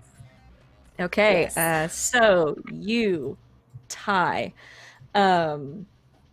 So she, whatever she has tried to do to you does not take hold, but she is going to receive a boost. So you are going to receive a temporary, very temporary aspect that she can invoke on you. How's Terry feel about this? This happening to her? She's a little pissed off that she tried to do mind control. Okay. I'm gonna give you the temporary aspect angry. That can be invoked against you. There we go, Terry. All right. So that is what she is going to do. The boys, one of them you can hear running for the stairs. The other is going to try to pull this stake out of his chest. As you can see, Eos, from where you are on the table, you have really driven this in, and you can see sort of from where the wound is moving up the side of his neck in like the veins. It almost looks like they're turning black, and it is like creeping sort of up the side of his face. He is going to try to stop that from happening.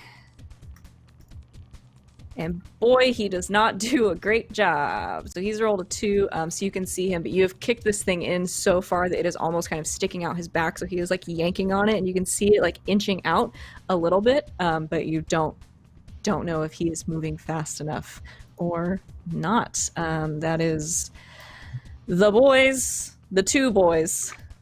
The other one is dead upstairs. Marky. Okay, so do you, like, there's enough time passed for the heat hack to get moving, and I can do something else for now? Yeah, I think it took you a minute, but you sort of nailed it down. And so those of you that are inside, you can see like on the oven light come on, and then like the glass top range, like the burners start to like turn red as they are heating up. Okay, and then for my action, I'm gonna get out a relay with magnets, set it on top of. I'm gonna scan to see if the vampires have a car with a key fob, because I'm like looking in the back. I'm like, are we gonna be able to fit everyone in here? So I'm gonna see if I can use a to hack to like amplify the key fob, so that way it will unlock the doors of the vehicle and start it, and see if I can get it car. That's the vampires. I'm gonna steal their car, so that way there's an extra thing behind the van, so everyone can jump in and we can. Okay, yeah. Let's go ahead and have you roll. Oh god, please roll. Assuming hacker. Okay. Yeah. Okay. So 1 on die, and I have 4 in hacking, so that's 5. Okay. Yeah, that is enough. You you sort of scan the area. There is nothing sitting in the driveway, but you get a signal from inside the garage that is on one side of the house, that there is a car in there that does indeed have a mostly electronic systems. So you start hacking able into. Oh, sorry, go ahead. Oh, so you're gonna hack into the car? Yeah, I'm gonna see if I can, or do I have to wait till next turn, I guess, to get into the system? So I'm gonna back it up and move it, like see if I can get one of the victims who's not feeling too like, oh, maybe be the driver for that one next turn. Okay.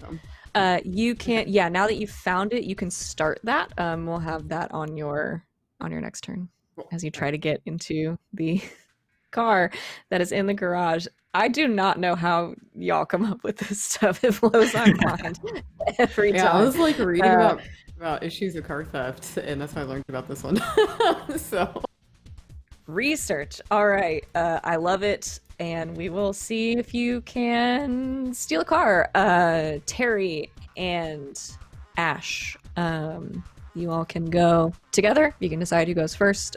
Terry, you're currently standing in front of Delilah. Ash, you are with Yuna, sort of coming around the corner into the kitchen. Did you have a preference? No, could go either way. Okay. Ash would probably round the corner, and they would. I could probably finally make use of some of these other abilities. They would probably use Investigator. They would use one of their stunts on Investigator. It's going to be Eye for Entropy, so they're going to invoke that, and they're great at you're great at pointing out weak points. When you create an advantage pointing out a weakness, they get an additional free invoke that can only be used for attack actions. So I think it would be setting somebody up again with that, using Investigator to just be like, hey, the stakes worked. Remember to use the stakes and go for the heart. Okay, so you try to support as best you can, pointing out the weak spot, reminding the rest of your team which side of the chest the heart tends to be on. Yeah, that's probably much better. It's like, it's on this side. Yeah, it would help Eos. Yeah. There you go. He's I love it. Right hand over the heart, I get it. Okay, so I'm going to have you roll to create an advantage. You can use your investigator for that. Pop off that stunt. Love it. Oh my goodness, what happened to our dice rolls? Oh no. No. Do you have anything you would like to invoke, and or you all have one edge dice you can use? I'm gonna use another. Delilah, it seems dangerous. That's what I point out.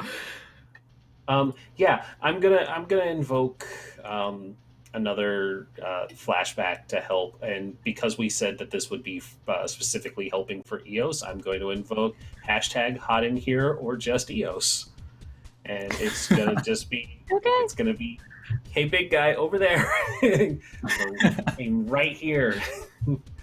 All right. Yeah, that'll give you a 2. So yes, you can.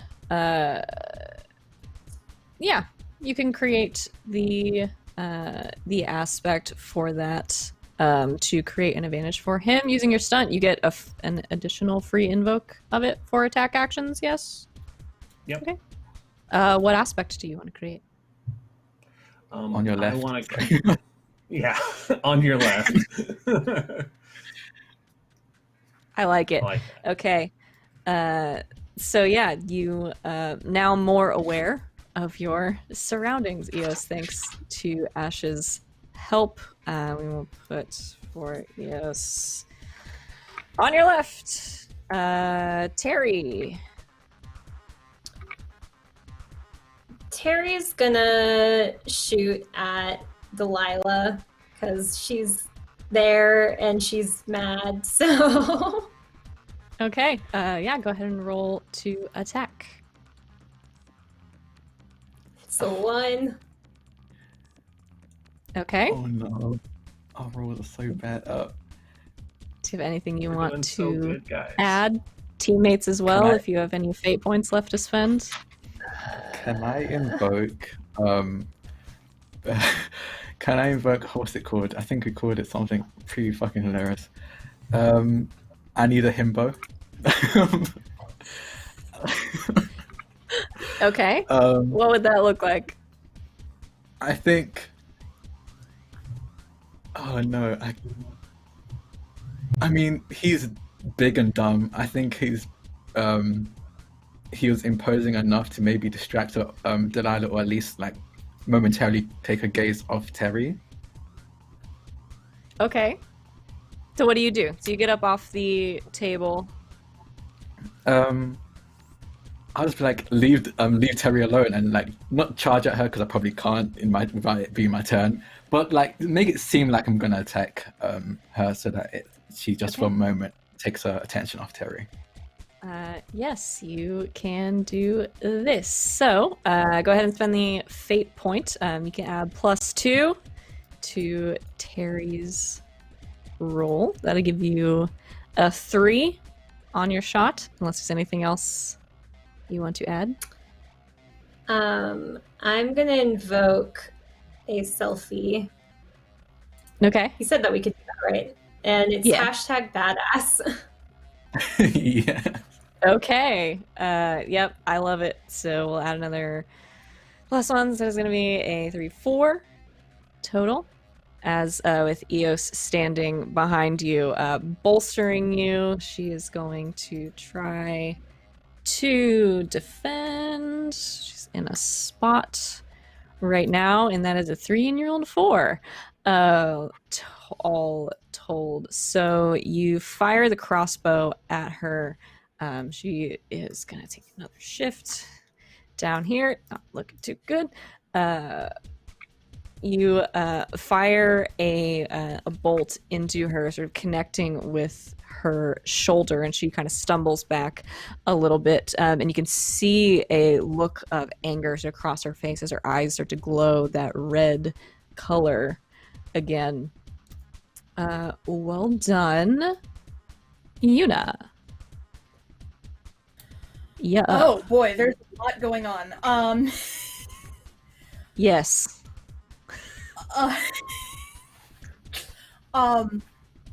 Gosh, did we get any indication of how many of these there were? We knew there were 2 that walked in, and we knew there was the girl on the inside, and then there's the one that we killed. So I know that there's one missing. Yes, there is currently one missing from the kitchen. Right now there are 2 of them in the kitchen. One of the young men that you saw walk in is not in here. Can I hear the footsteps coming down? Yeah, you can hear the footsteps upstairs. I'm gonna head for the stairs, and I'm gonna try and head him off the pass. Okay. Yeah, you can move up the stairs. You take off. I think you have a stake again. Yes. You got another stake. Okay. I've lost track of where. You all have so many weapons. I have lost track of where all the weapons are.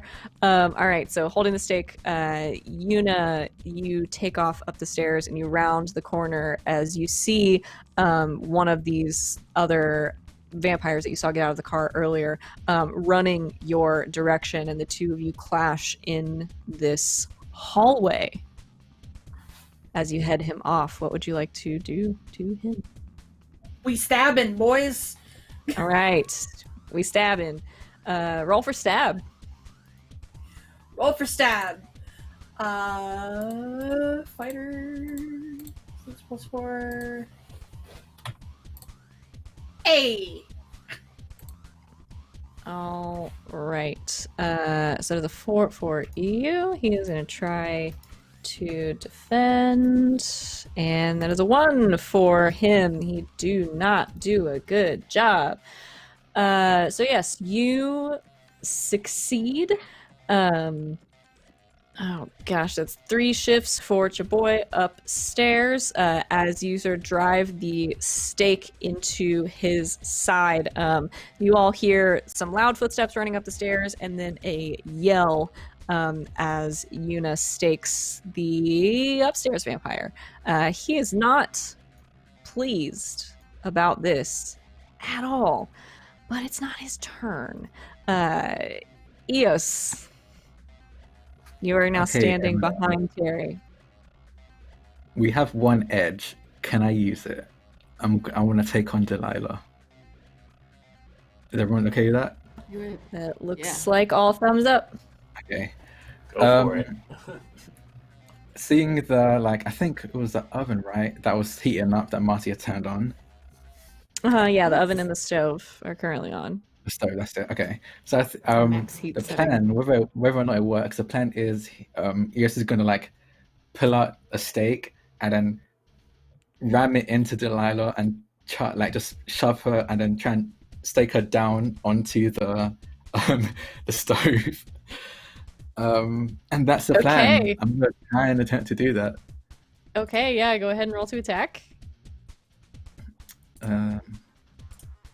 And so you can roll with edge. There should be a macro for that.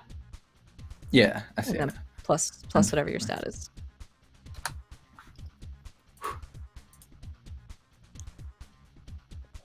Seven. That's a whole lot. Y'all roll so good.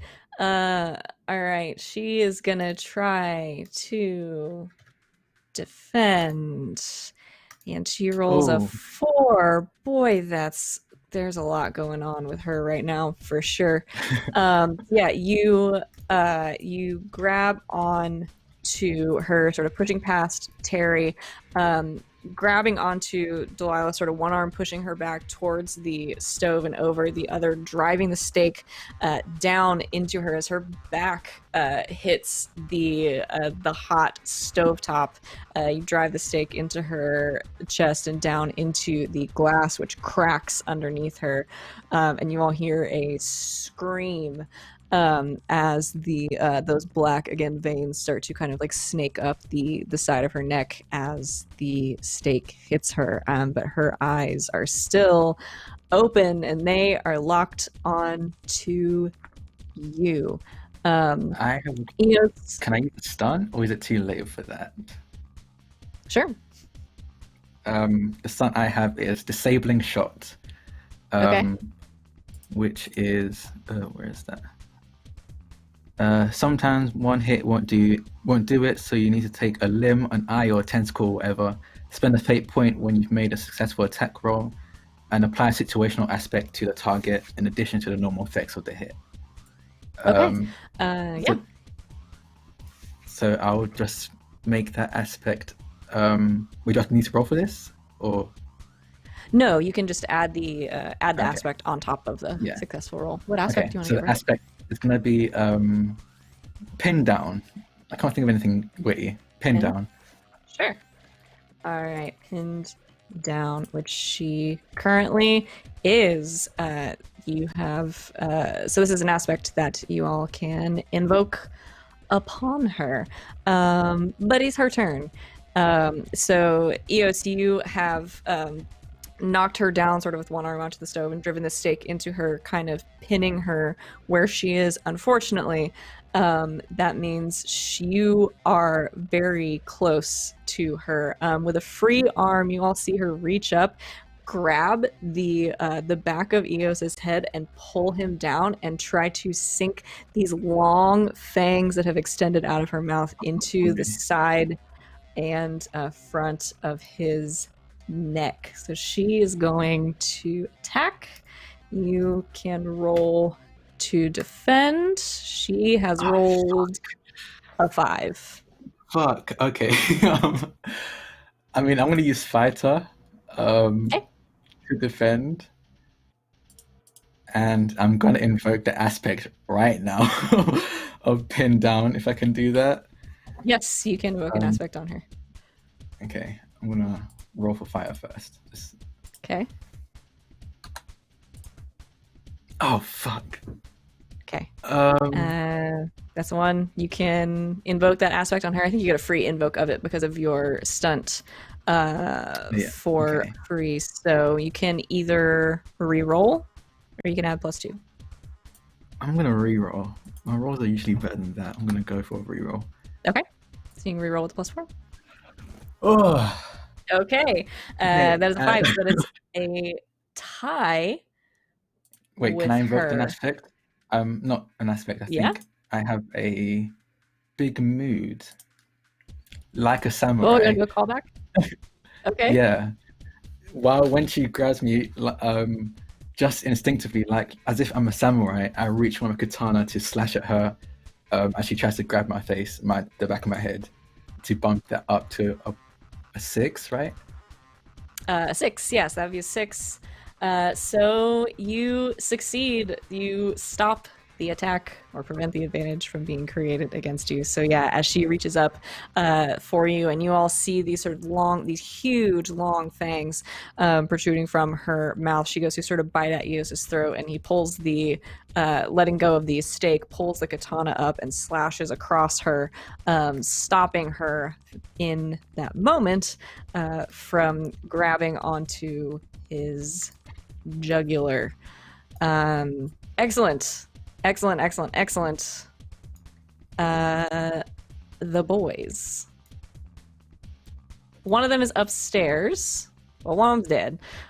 One of them is upstairs with Yuna. Yuna, much the same as yours, sort of locked in combat with whichever one I said went upstairs. Devin. You have this stake sort of jabbed into his side, and very close to him. You are going to experience much the same thing as he goes and with a large arm sort of grabs onto you and goes to try to bite down on your shoulder. He is going to roll to attack. Is that the right number? It is not. Nope, it's not. It's not plus 45. That's for sure. All right, so you can roll to defend. He has rolled a 6. Savvy, you're suddenly rolling really well, and I don't like it. I'm gonna get one of you. All right. Okay. You're doing so well, Okay. though. So I'm gonna defend with fighter. Okay. I think I have 1 fate point left. And I think You I'm can wait going until to invoke... You can I can wait wait until till I after you roll. roll to decide. Yeah. Okay, so I'm gonna go ahead and roll fighter. Do we still have the edge? It was used, right? It's been used. Yes. Okay, that's No fine. longer. Okay. I'm gonna invoke... This is gonna be a little unconventional. I'm gonna invoke Sure. Vices. Okay. And I'm gonna bite him back. And try to shock him out of, try to shock him enough that he's surprised enough and he doesn't quite find purchase. So I'm gonna re-roll. Okay. Because that's a real spend- roll, and I can at least get a little... Yeah, there's three minuses. Big money. There it is. Woo! Big money, no whammies. All right. That is a 7 to his 6. So you succeed and stop the attack. Y'all, like with these clutch last minute rolls are wild. You see him sort of rear back and these fangs start to protrude from his mouth and like down over his bottom lip, and as he rears back, you take that moment, moving just a little bit faster than him, and you just bite him, and he's thrown off. He does not know what to do with this, and he kind of like stumbles back from you and has this look on his face like, what the fuck just happened? But you manage to get out from his clutches for the moment. The other boy, who was across the table from Eos at this point, has started to wedge the stake out from his abdomen and makes a run at Terry, who has just fired at Delilah, so has her back to him. He is going to try to hit you in the back with your own stake. And he is going to roll a 4, which you can roll to defend against.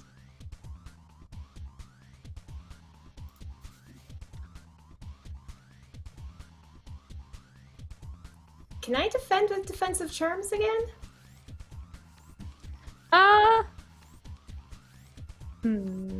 What's the text of the set?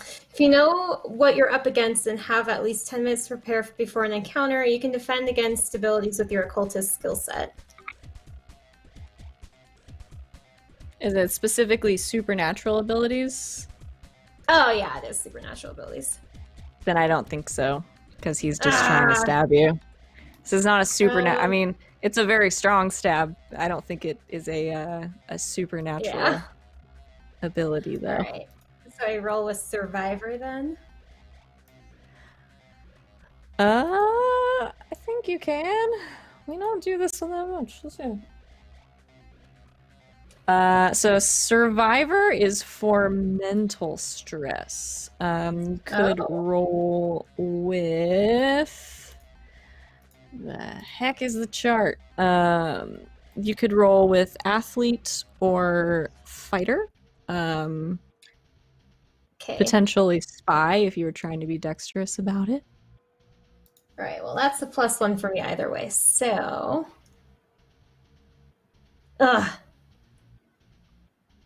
Okay. That is a 1 to his 4. Does anyone want to intervene?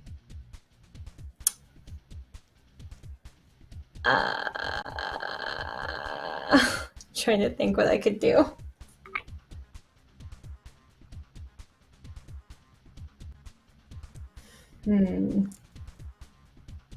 Sounds like a no.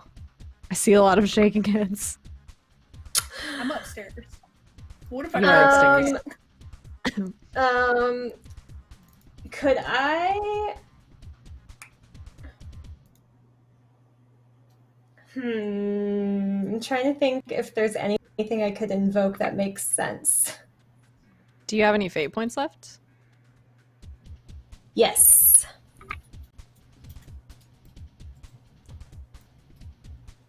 I could try and invoke Good Eye again to try and like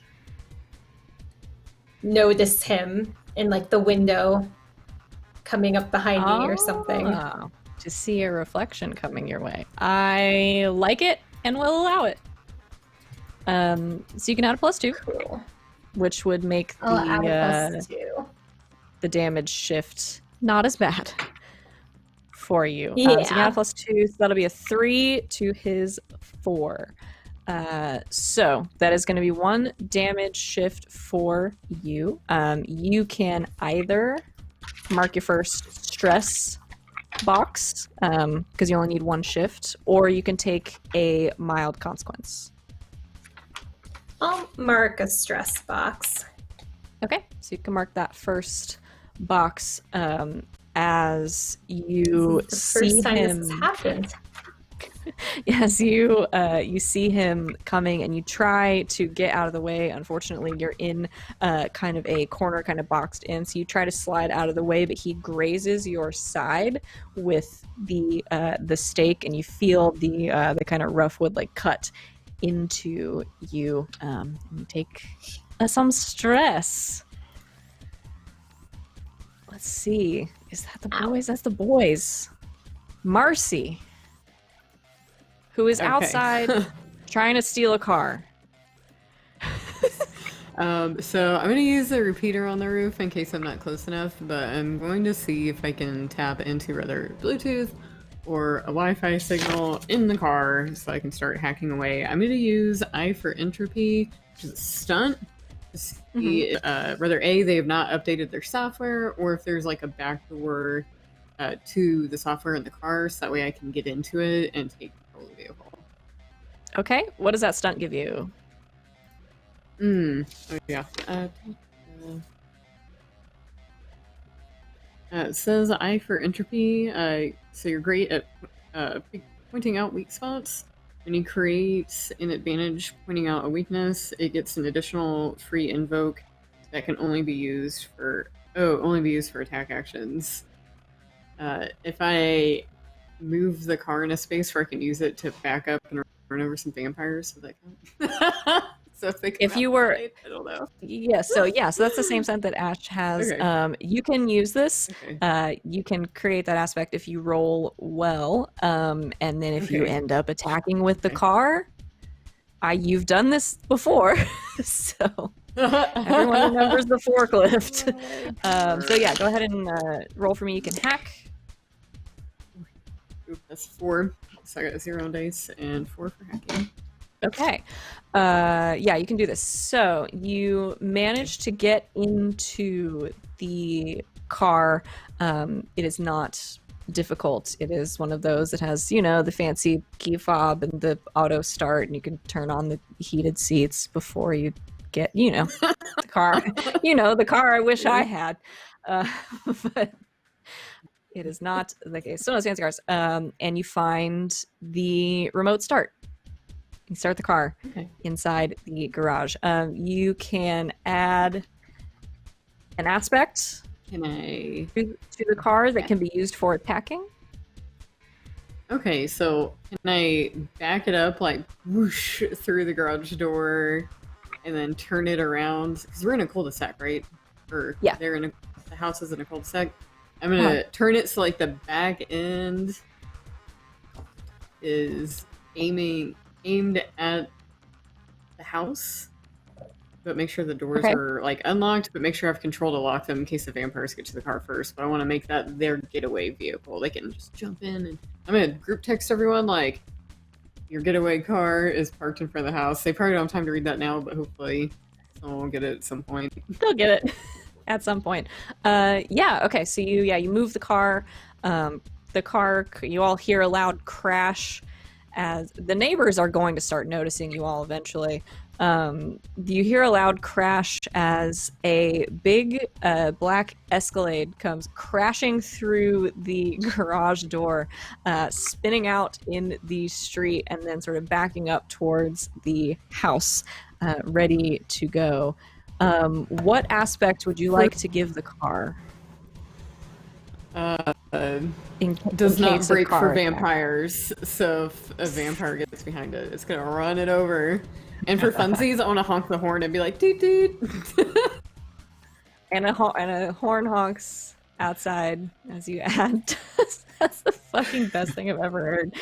Does not break for vampires to the car, which you can use. You can invoke if you need to attack with it. Awesome. Wonderful, wonderful, wonderful. Terry and Ash, you're in the kitchen. Ash, you have just seen Terry sort of take a side swipe from a steak. Eos has Delilah pinned down on the stove. Yuna is upstairs somewhere. So either of you, in whatever order you wish, may react to the situation.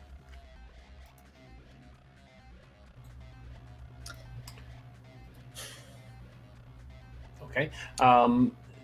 I'm going to hang back and I'm going to take out Knife Drone's controls and I'm going to have him fly in and attack Delilah.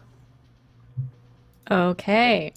You quickly switch on Knife Drone, pulling out the controls, and have him fly into the kitchen towards the stove to attack. I'm going to have you go ahead and roll to attack with Knife Drone. All right. And he counts as assassin, and I get to use the maker score for it. Oh, that's right. Have we invoked Pinned yet? You did invoke it. Okay, and you can only use that. Is this one of the ones where you get one extra invoke? I do not remember. I think that's actually don't know. I don't think so. I don't think it is. Okay, yeah, no, that's fine. No worries. I'll just still say no. Pin down has been done. I'm gonna just stabby then. Okay. Meow. For 6. Criminy. That is a God. 6. She's gonna try to defend. From Knife Drone, she's gonna roll a Wow. 5. Ooh, is she gonna invoke an aspect?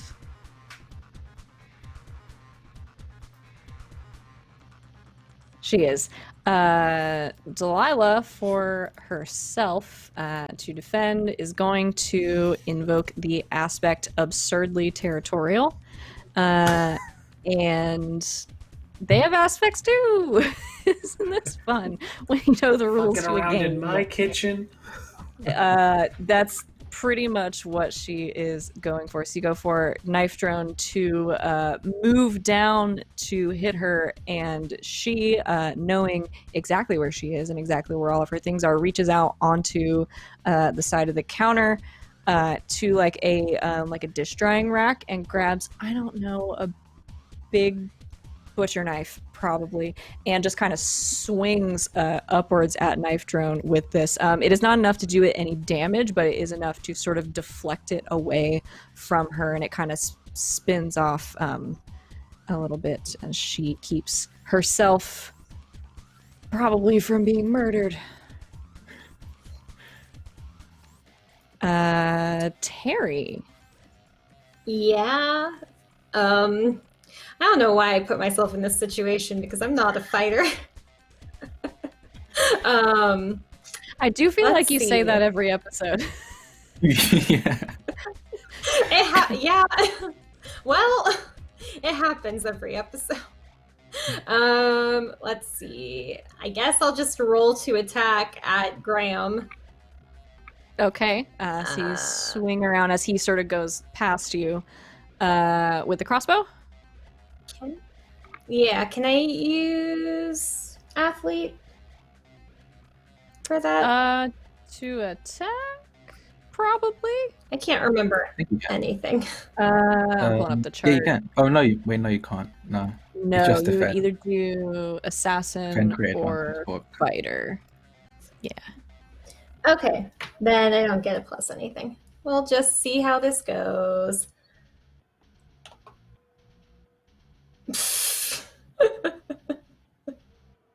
It doesn't go good.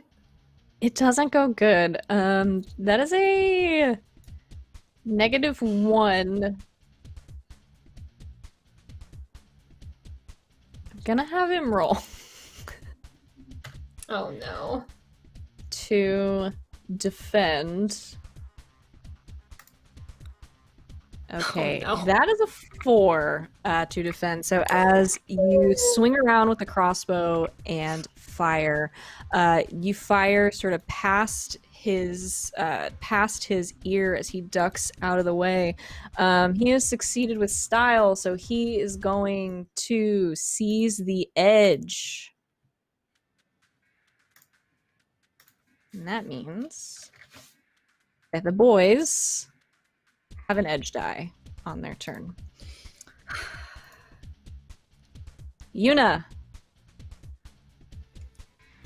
you're upstairs fighting a vampire. Yeah. Yeah. I forgot about that. Okay. So What would you like to do? I'm panicking. Panicking is a free action, I think. Yeah, you can panic for free. You don't have to spend a point to do that. Okay. Steak, is it still stuck in him, or did he like pull back on it or off of it, or because he backed up? I remember that. He did, yeah. So you kind of held onto it because it went into kind of his side, so he is like backed up off of it, so it is still in your hand. Good, then I'm gonna stab him again. That Because of seems course I am. like a logical plan. Yeah, let's have you roll to attack. I assume with fighter. Yeah, no invokes because I'm out of fate points. Okay, that's a 3. It's not as bad as it could have been. Okay. Have him roll to defend. That is also a 3. So when you tie, this doesn't happen very often. You get a boost. Yes, you give your opponent a boost. So you don't cause harm, but you do get a boost. So you create one temporary aspect for him. It can be used one time, and that's gone. I'm gonna call it what the fuck, dude. because he's Okay. probably still reeling from the fact that I bit him back. Probably. Call that what the fuck, dude. So he is off balance, and you can invoke that against him upon next turn. Eos. Yeah. You have Delilah pinned to the stove as Knife Drone flies around above you, trying to get a hit in as the stove continues to heat up.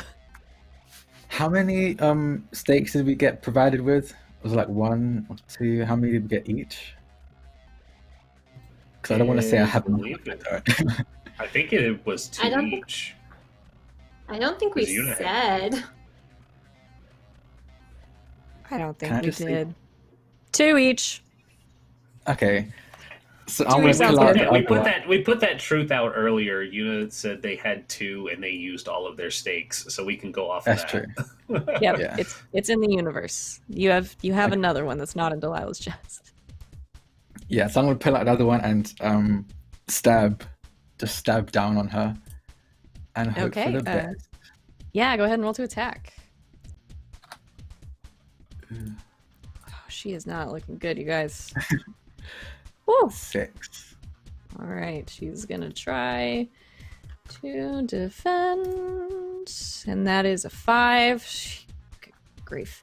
I'm going to invoke, if she invokes anything, I'm going to invoke my thing as well.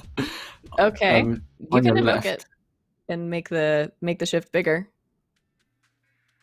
if you would like. You know what? Yeah, why not? I'm going to invoke it. Okay, so What Ash you gave me on your left. invoke the aspect Ash gave to you on your left. That gets a free invoke.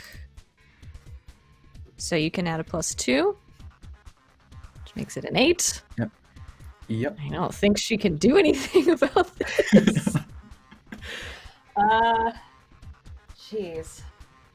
Nope, that doesn't help. Nope. Oh man. Okay. Eos, you take out the second stake and you drive it, remembering the weak spot that Ash pointed out to you and sort of zeroing in straight down directly into her heart. She tries to scream, but sort of all that comes out is like a breath, like the sort of like rattling breath as she looks up at you, and the red from her eyes starts to fade. And she goes limp on the stove. I mean, stove is still hot, so we're probably cooking vampires. It is starting to not. The smell is starting to kick in. Yeah. Okay. He just kind of just like wipes his forehead and just turns to Graham. Okay. You turn towards Graham as you let go of Delilah. It would be her turn. She gets the strike through her. You let go of her body, and she kind of slides down off the stove onto the floor. Graham lets out a scream, and Eos, seeing what you have done, is going to run at you, stake in hand, and you see his sort of fangs out, his eyes going red.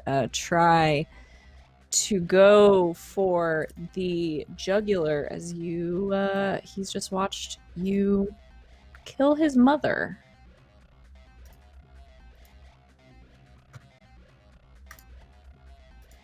All right, he has rolled a 3, and he is going to invoke his aspect preternaturally fast to try to get to you before you can react. So that is going to be a 5 for him. Oh, You can okay. roll to defend. Well, it's definitely going to be fighter.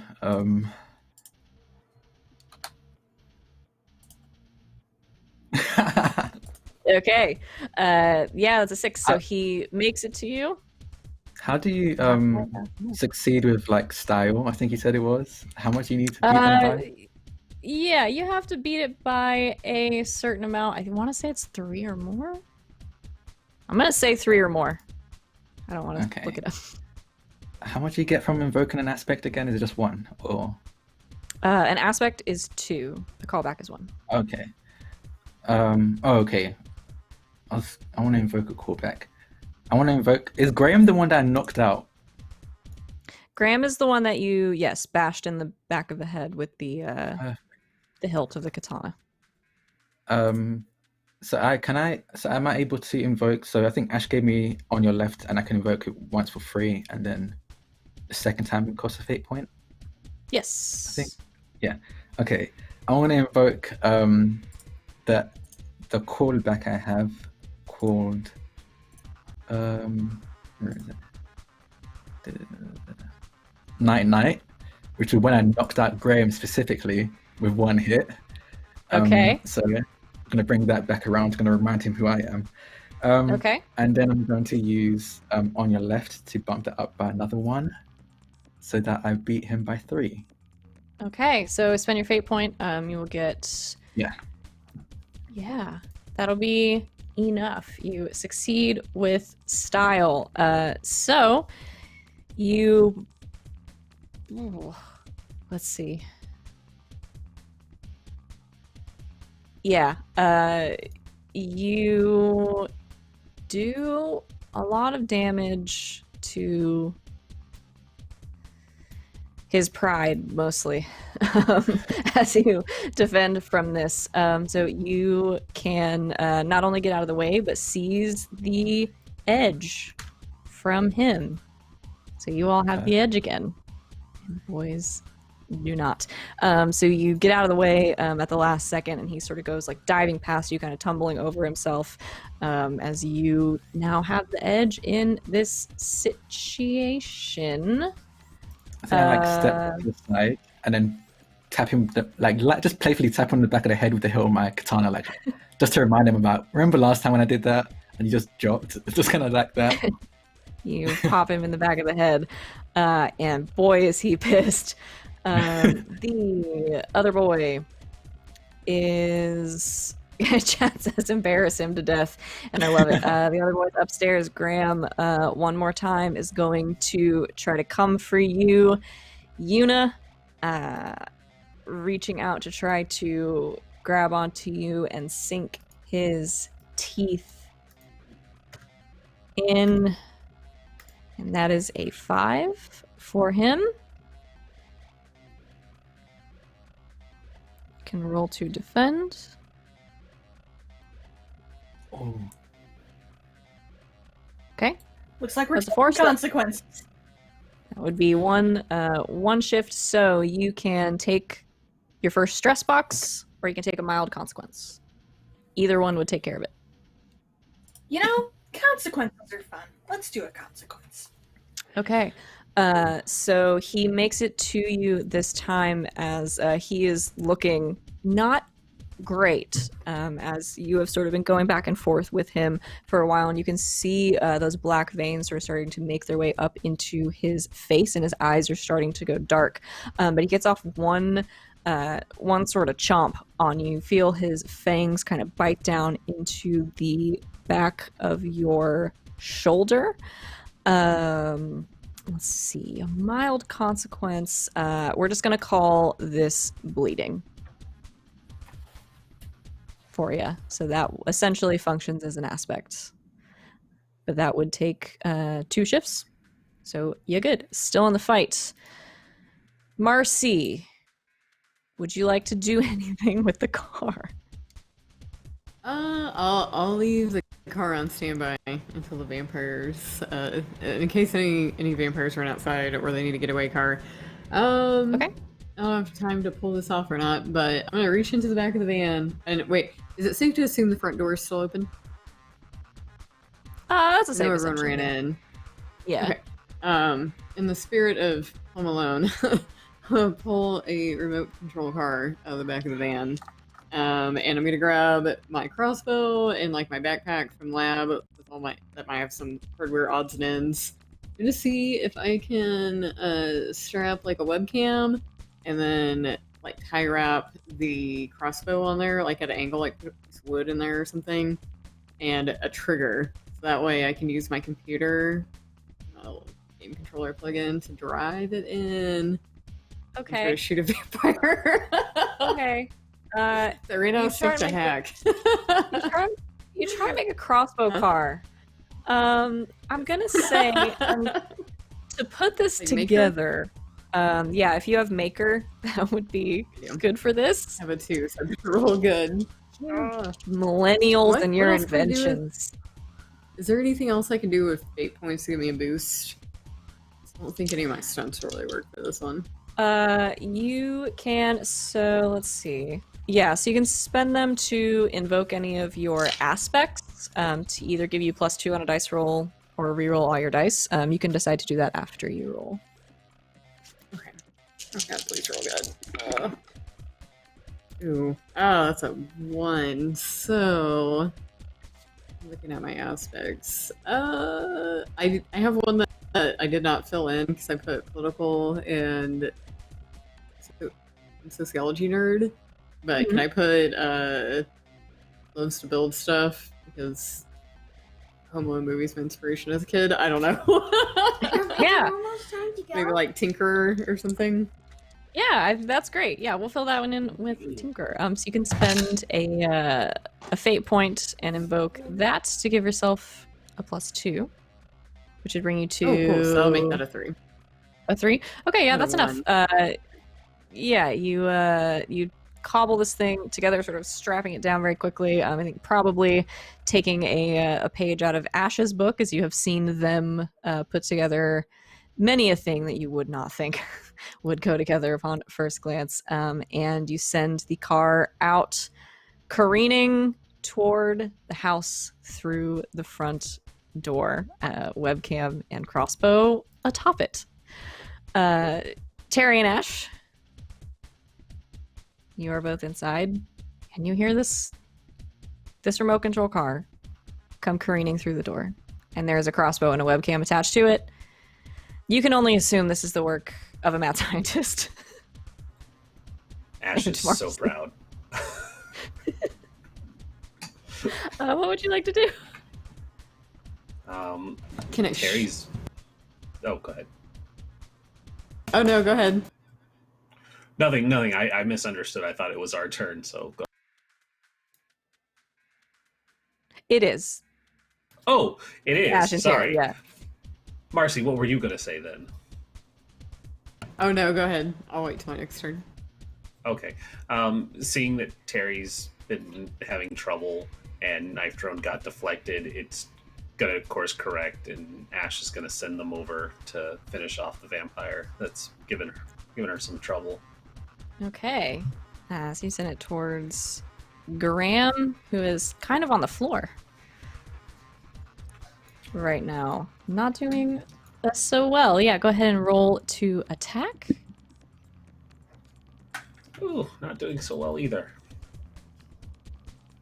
All right, so that's a 2 for knife drone. Would you like to invoke anything? Let's see what I got.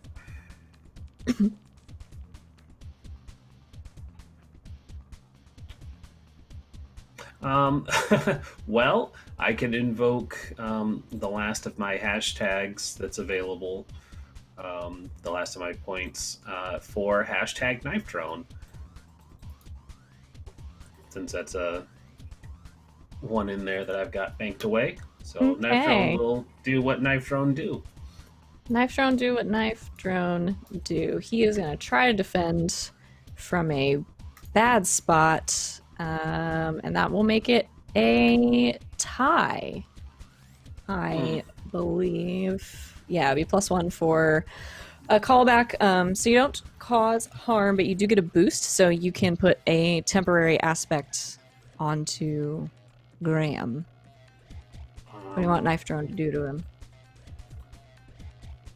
I think knife drone would have just dive bombed onto him, so we can put like a copy of like the pinned, and we'll just call it kamikaze drone.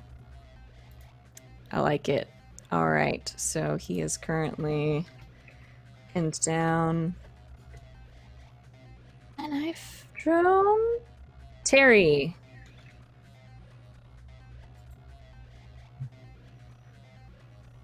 You're muted.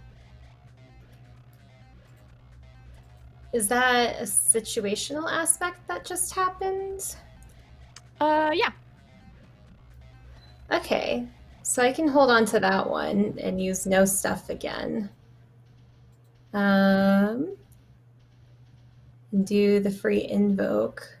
And that Terry is gonna take advantage of the situation and drive a stake into him. Okay, so go ahead and roll to attack. Ah! All right, you have something you want to add? Yeah, so I have the free invoke, so I'm gonna add 2, I guess? Yes, you'll add I'm 2 afraid to to reroll. Yep. So you can add 2. Anything else? You have a stunt or anything? I have, let's see. All my stunts are like support stuff for the most part, so. That's fine. Let's see.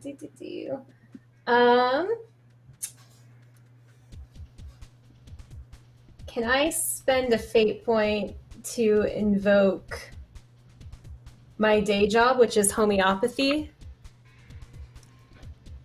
and say that I know like pressure points and things, so I know exactly where to strike him, where it'll hurt? Yes. Okay, so that brings it to a 4. Yeah.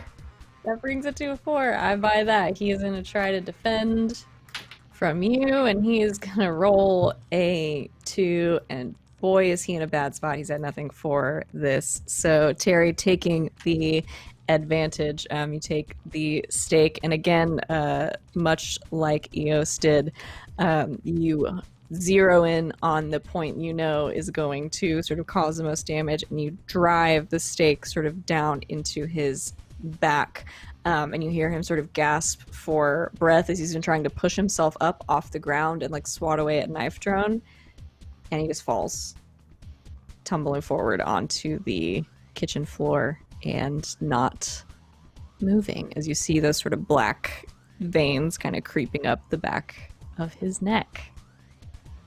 And the boy goes down. Yuna. Upstairs. Oh boy. Finish the fight. We have the Yeah. we have the edge, right? Finish him. You do have the Finish edge. him. Finish him. Eos took the back. Yeah, I am rolling with edge with fighter. I just want this to end.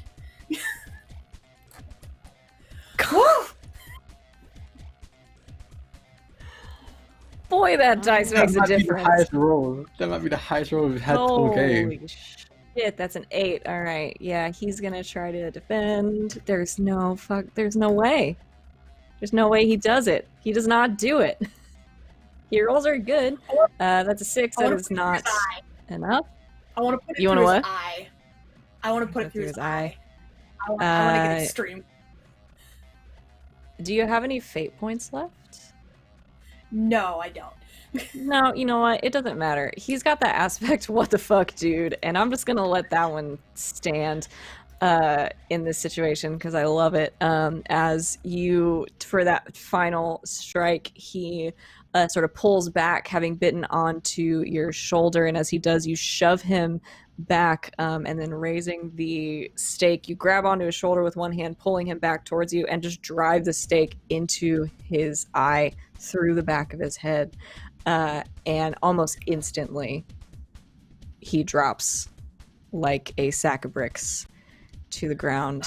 And aside from the fridge that is still screaming about being out of frozen pizzas and the whirring of Knife Drone, the house goes quiet. Woo! And the vampire It's still dead. burning. Fire still. The Yeah, fire it's is still still on burning. fire. Yuna, Ooh. you see what you didn't notice before because you were too busy putting a stake through a vampire's eye, 1v1ing a vampire upstairs. You see the floor, this sort of like dark black smoke creeping under the office door at the end of the hallway towards your feet, and you start to see sort of licks of flame coming up the bottom of the wood door as, yes, the office is very much on fire. I'm What gonna would y'all yell like it. to do? Time to go! Take pictures just to make sure. Okay, pictures. I'm gonna take a picture of the vampires that we just killed, just to make sure. Sure, yeah. All right. You all take some pictures. Any final moves before you run to the getaway car?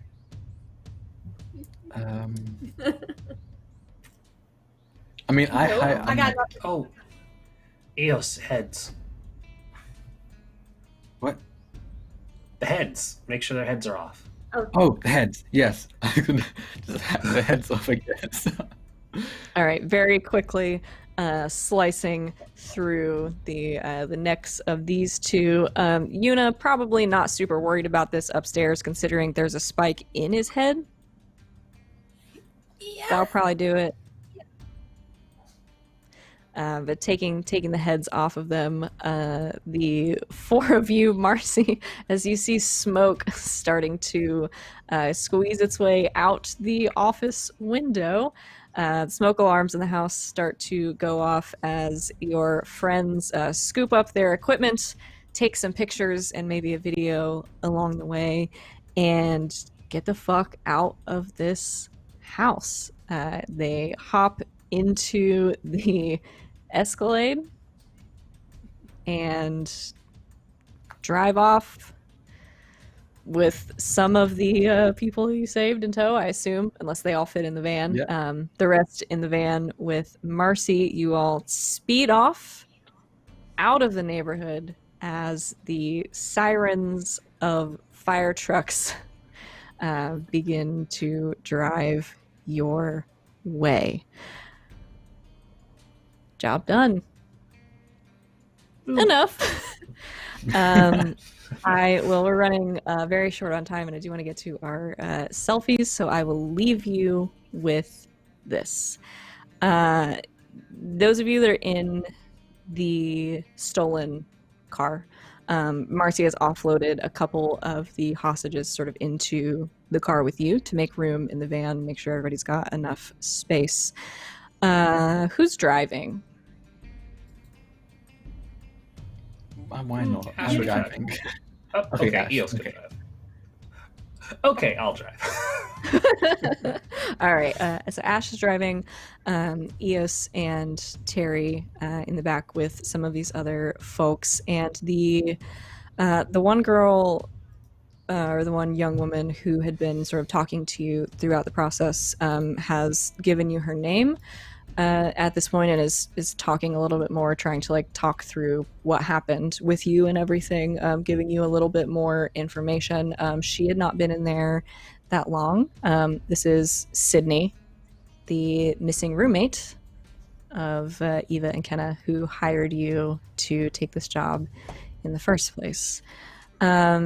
She explains that people would sort of, even in just the couple of days that she was in there, she got stories from other people who had been in there longer, and that people were essentially being used as cattle, for lack of a better term, as feedbacks, they were called. The ones that did not survive were disposed of, but some of them that this family deemed a little bit stronger, or that would be able to last a little bit longer, were given these sort of tags to wear around their neck, and she pulls it out off of a kind of silver chain, and it is a stamped piece of metal with a logo of an umbrella.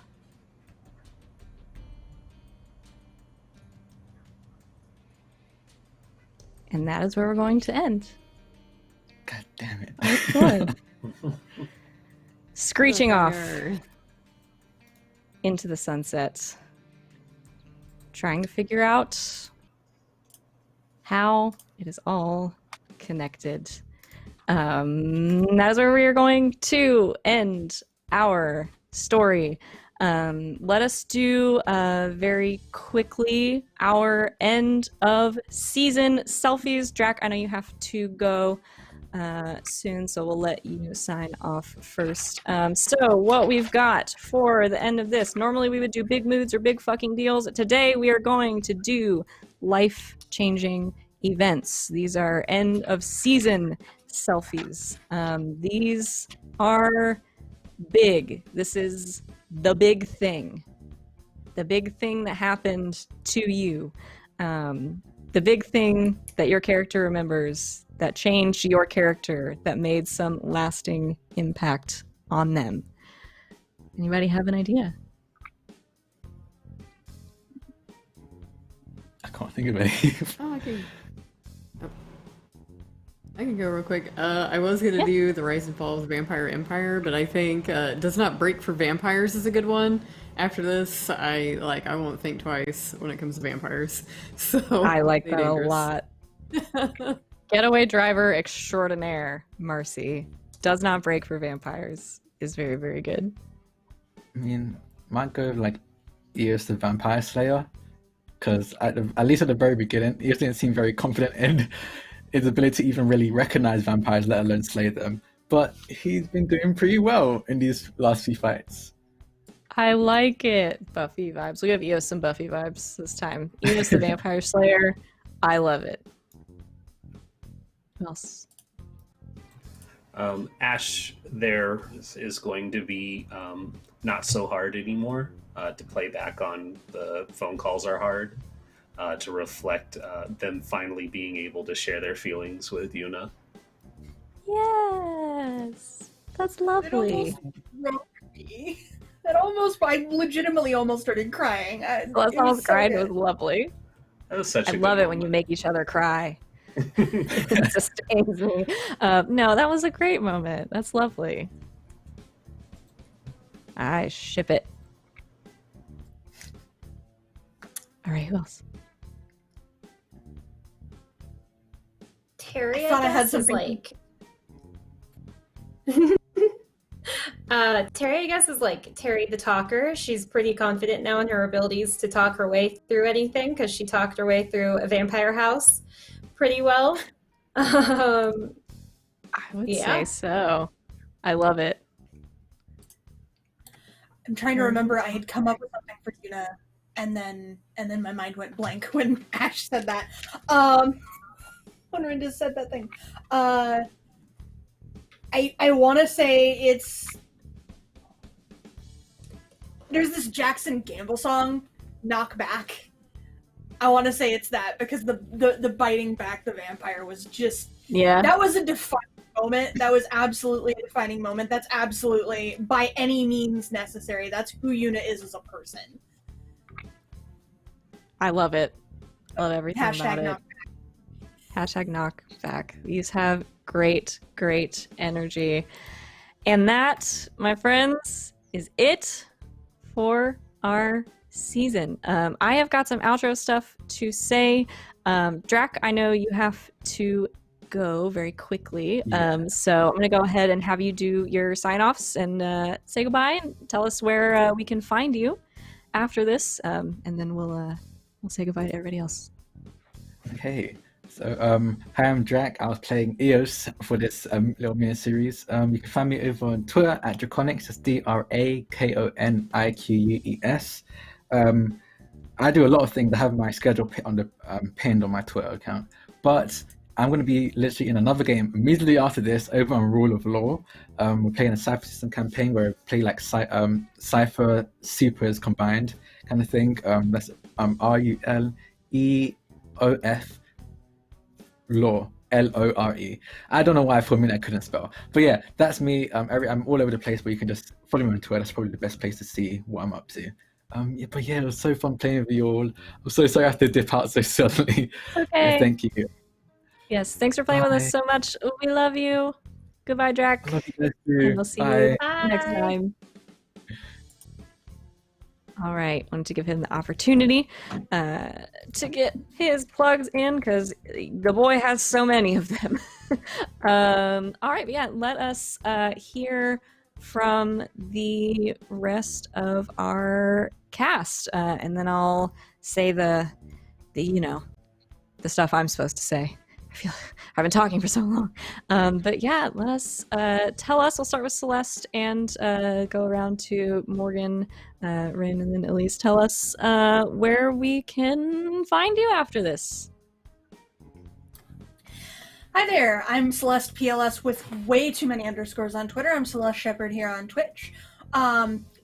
Things are kind of starting to cool down for me in this little transitionary period. You can still find me over on twitch.tv/mattev7 playing Masks Sunset City. Not this coming Sunday, but next Sunday because we're a bi-weekly game. But that's about all I got going on until the beginning of the year when you might find me over on channel Call Omicron playing in a one-shot, but we'll see about that. This game has been amazing. It has been such a fantastic time. And it's been an honor to play with each and every one of you. You guys are some of my favorite people. That said, we're getting close to the end of the year, and it's been a rough year for a whole lot of people. And I just want to say that if you're still here, you are a goddamn trooper. Please keep holding on.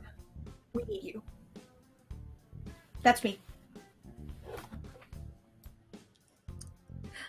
I'm Morgan, also known as Imagine Matrix, all over the internet. I'm mainly a cosplayer, but sometimes I take part in these fun online streams of games. And on Friday, on G Game Nights, we're doing the season finale of Neon Souls, which is the cyberpunk game that I play in with Savvy, and it's really fun.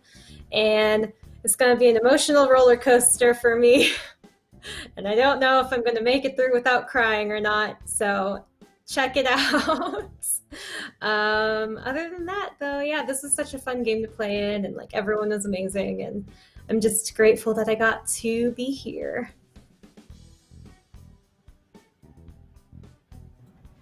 Hi everyone, Rin again. You can find me pretty much everywhere at Party Wipe Games.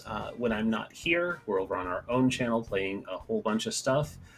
With the holidays, we've had a few things on hiatus. I'm not sure if we're playing our Scum and Villainy game tomorrow. We might not. It's kind of up in the air.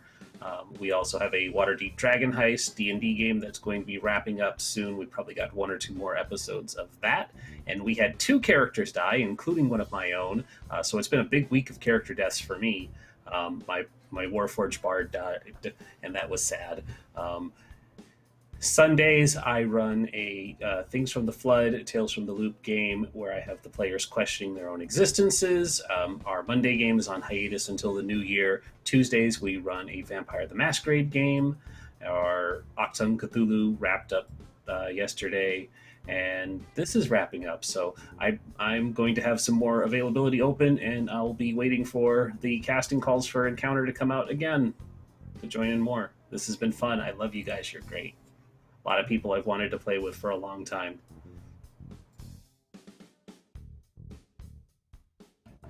So everyone, my name is Elise. I am D&D Elise on social media. I also am a TTRPG game designer, so you can find my hardcovers and things on the DM's Guild and Drive Through RPG.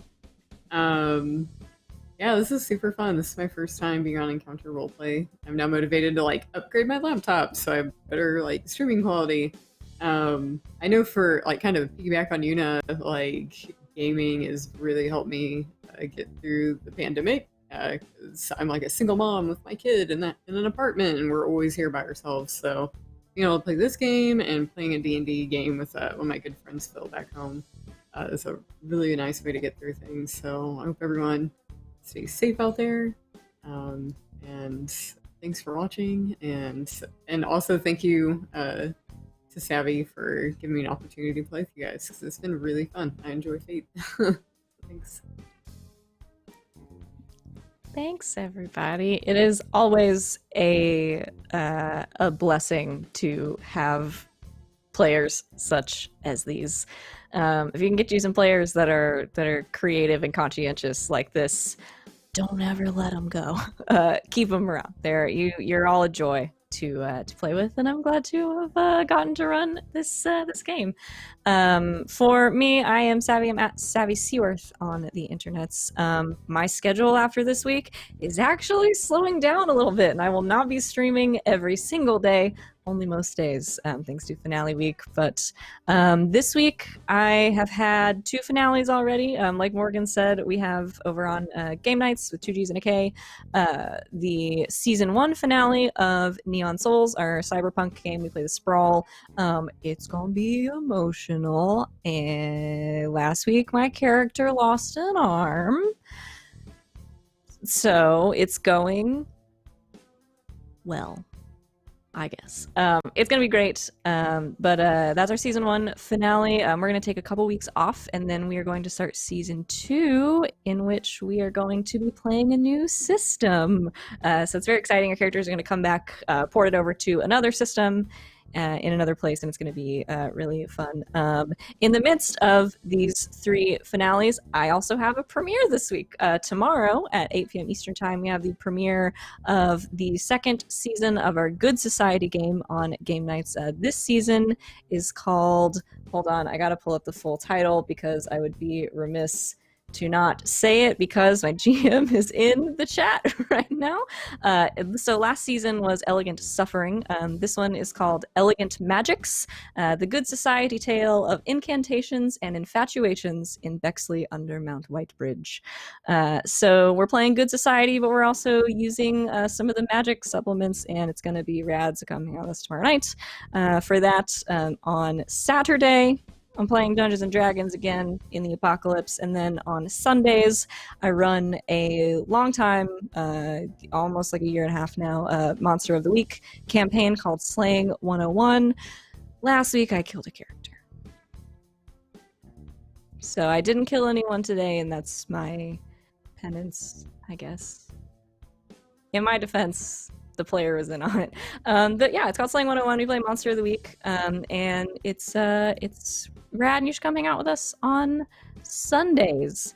I think that is all I have going on right now. For my money, this has been one of my favorite shows that I've ever run. It rules, and y'all rule. Who did I kill? No. I killed our monstrous who had turned chosen, who is half demon. It was a whole big thing. She died. It's great. She dissolved into ash. It was cool. For my money, I'm not talking about that game though. I'm talking about this game right now. Don't ask me to talk about my other games because we'll never go off the air and you'll be stuck here with me all night. Thank you so much to all of you for going on this journey with me, and letting me put the weird things that are in my head out on the internet, and for playing in that space with me. Thank you everyone out there who is watching with us live right now. Thank you for the subs. Thank you for the tiers and the donations and the just the general stuff and how you're sort of engaging with the show. We love it. We love to see it, and we love hanging out with you, as well as for your clips. I saw a couple. If you got clips, post them in the Discord, because we are still doing clip of the week, and I think we're doing a clip of the year. This may be a thing. I can't remember because my brain is freaking fried. But we're at least still doing. It's up on the Discord. Is it up on the Discord now? Okay, that's definitely happening. That wasn't a fever dream. We are doing a clip of the year. So post all your clips, get them in there. It could be yours. It'll be great. And then if you are with us on YouTube later on, obviously we love you too. Thank you so much for being here. A ton of people who are watching our stuff on YouTube right now are not actually subscribed to the channel though. So if you're here right now, click the little bell, click the button. It'll let you know when we have new stuff that goes up. You can check out all of our old stuff there, and leave us a comment, because we also do comment of the week and that fun stuff. And that is the important things that I have to say. Thank you all so much for going on this journey with me. Thanks, Encounter Roleplay, for some reason, letting me come back and GM some nonsense on the channel again for like the fourth time. For like the third or fourth time. I don't know why you keep doing this, but it's great, and thank you. And I love being here, and I love getting to play with these awesome people. Thank you, Machine Age Productions, for making this fucking awesome game. You can buy the PDF right now. It's on DriveThruRPG. It's on itch. You can buy it, and if you did, you can get a $25 off, I think, of the hard copy of the book. You can buy a physical book. You can pre-order it and hold it in your hands. It's beautiful. I cannot wait to have actual pages of this to flip through and be able to play. So thank you to them, and thanks for a great season, everyone. Have a wonderful holiday season. Stay safe. Take care of yourselves. Drink a bunch of water, and get enough sleep. And we will see you next time around. Oh, and we're rating Fable Forge. Stick around.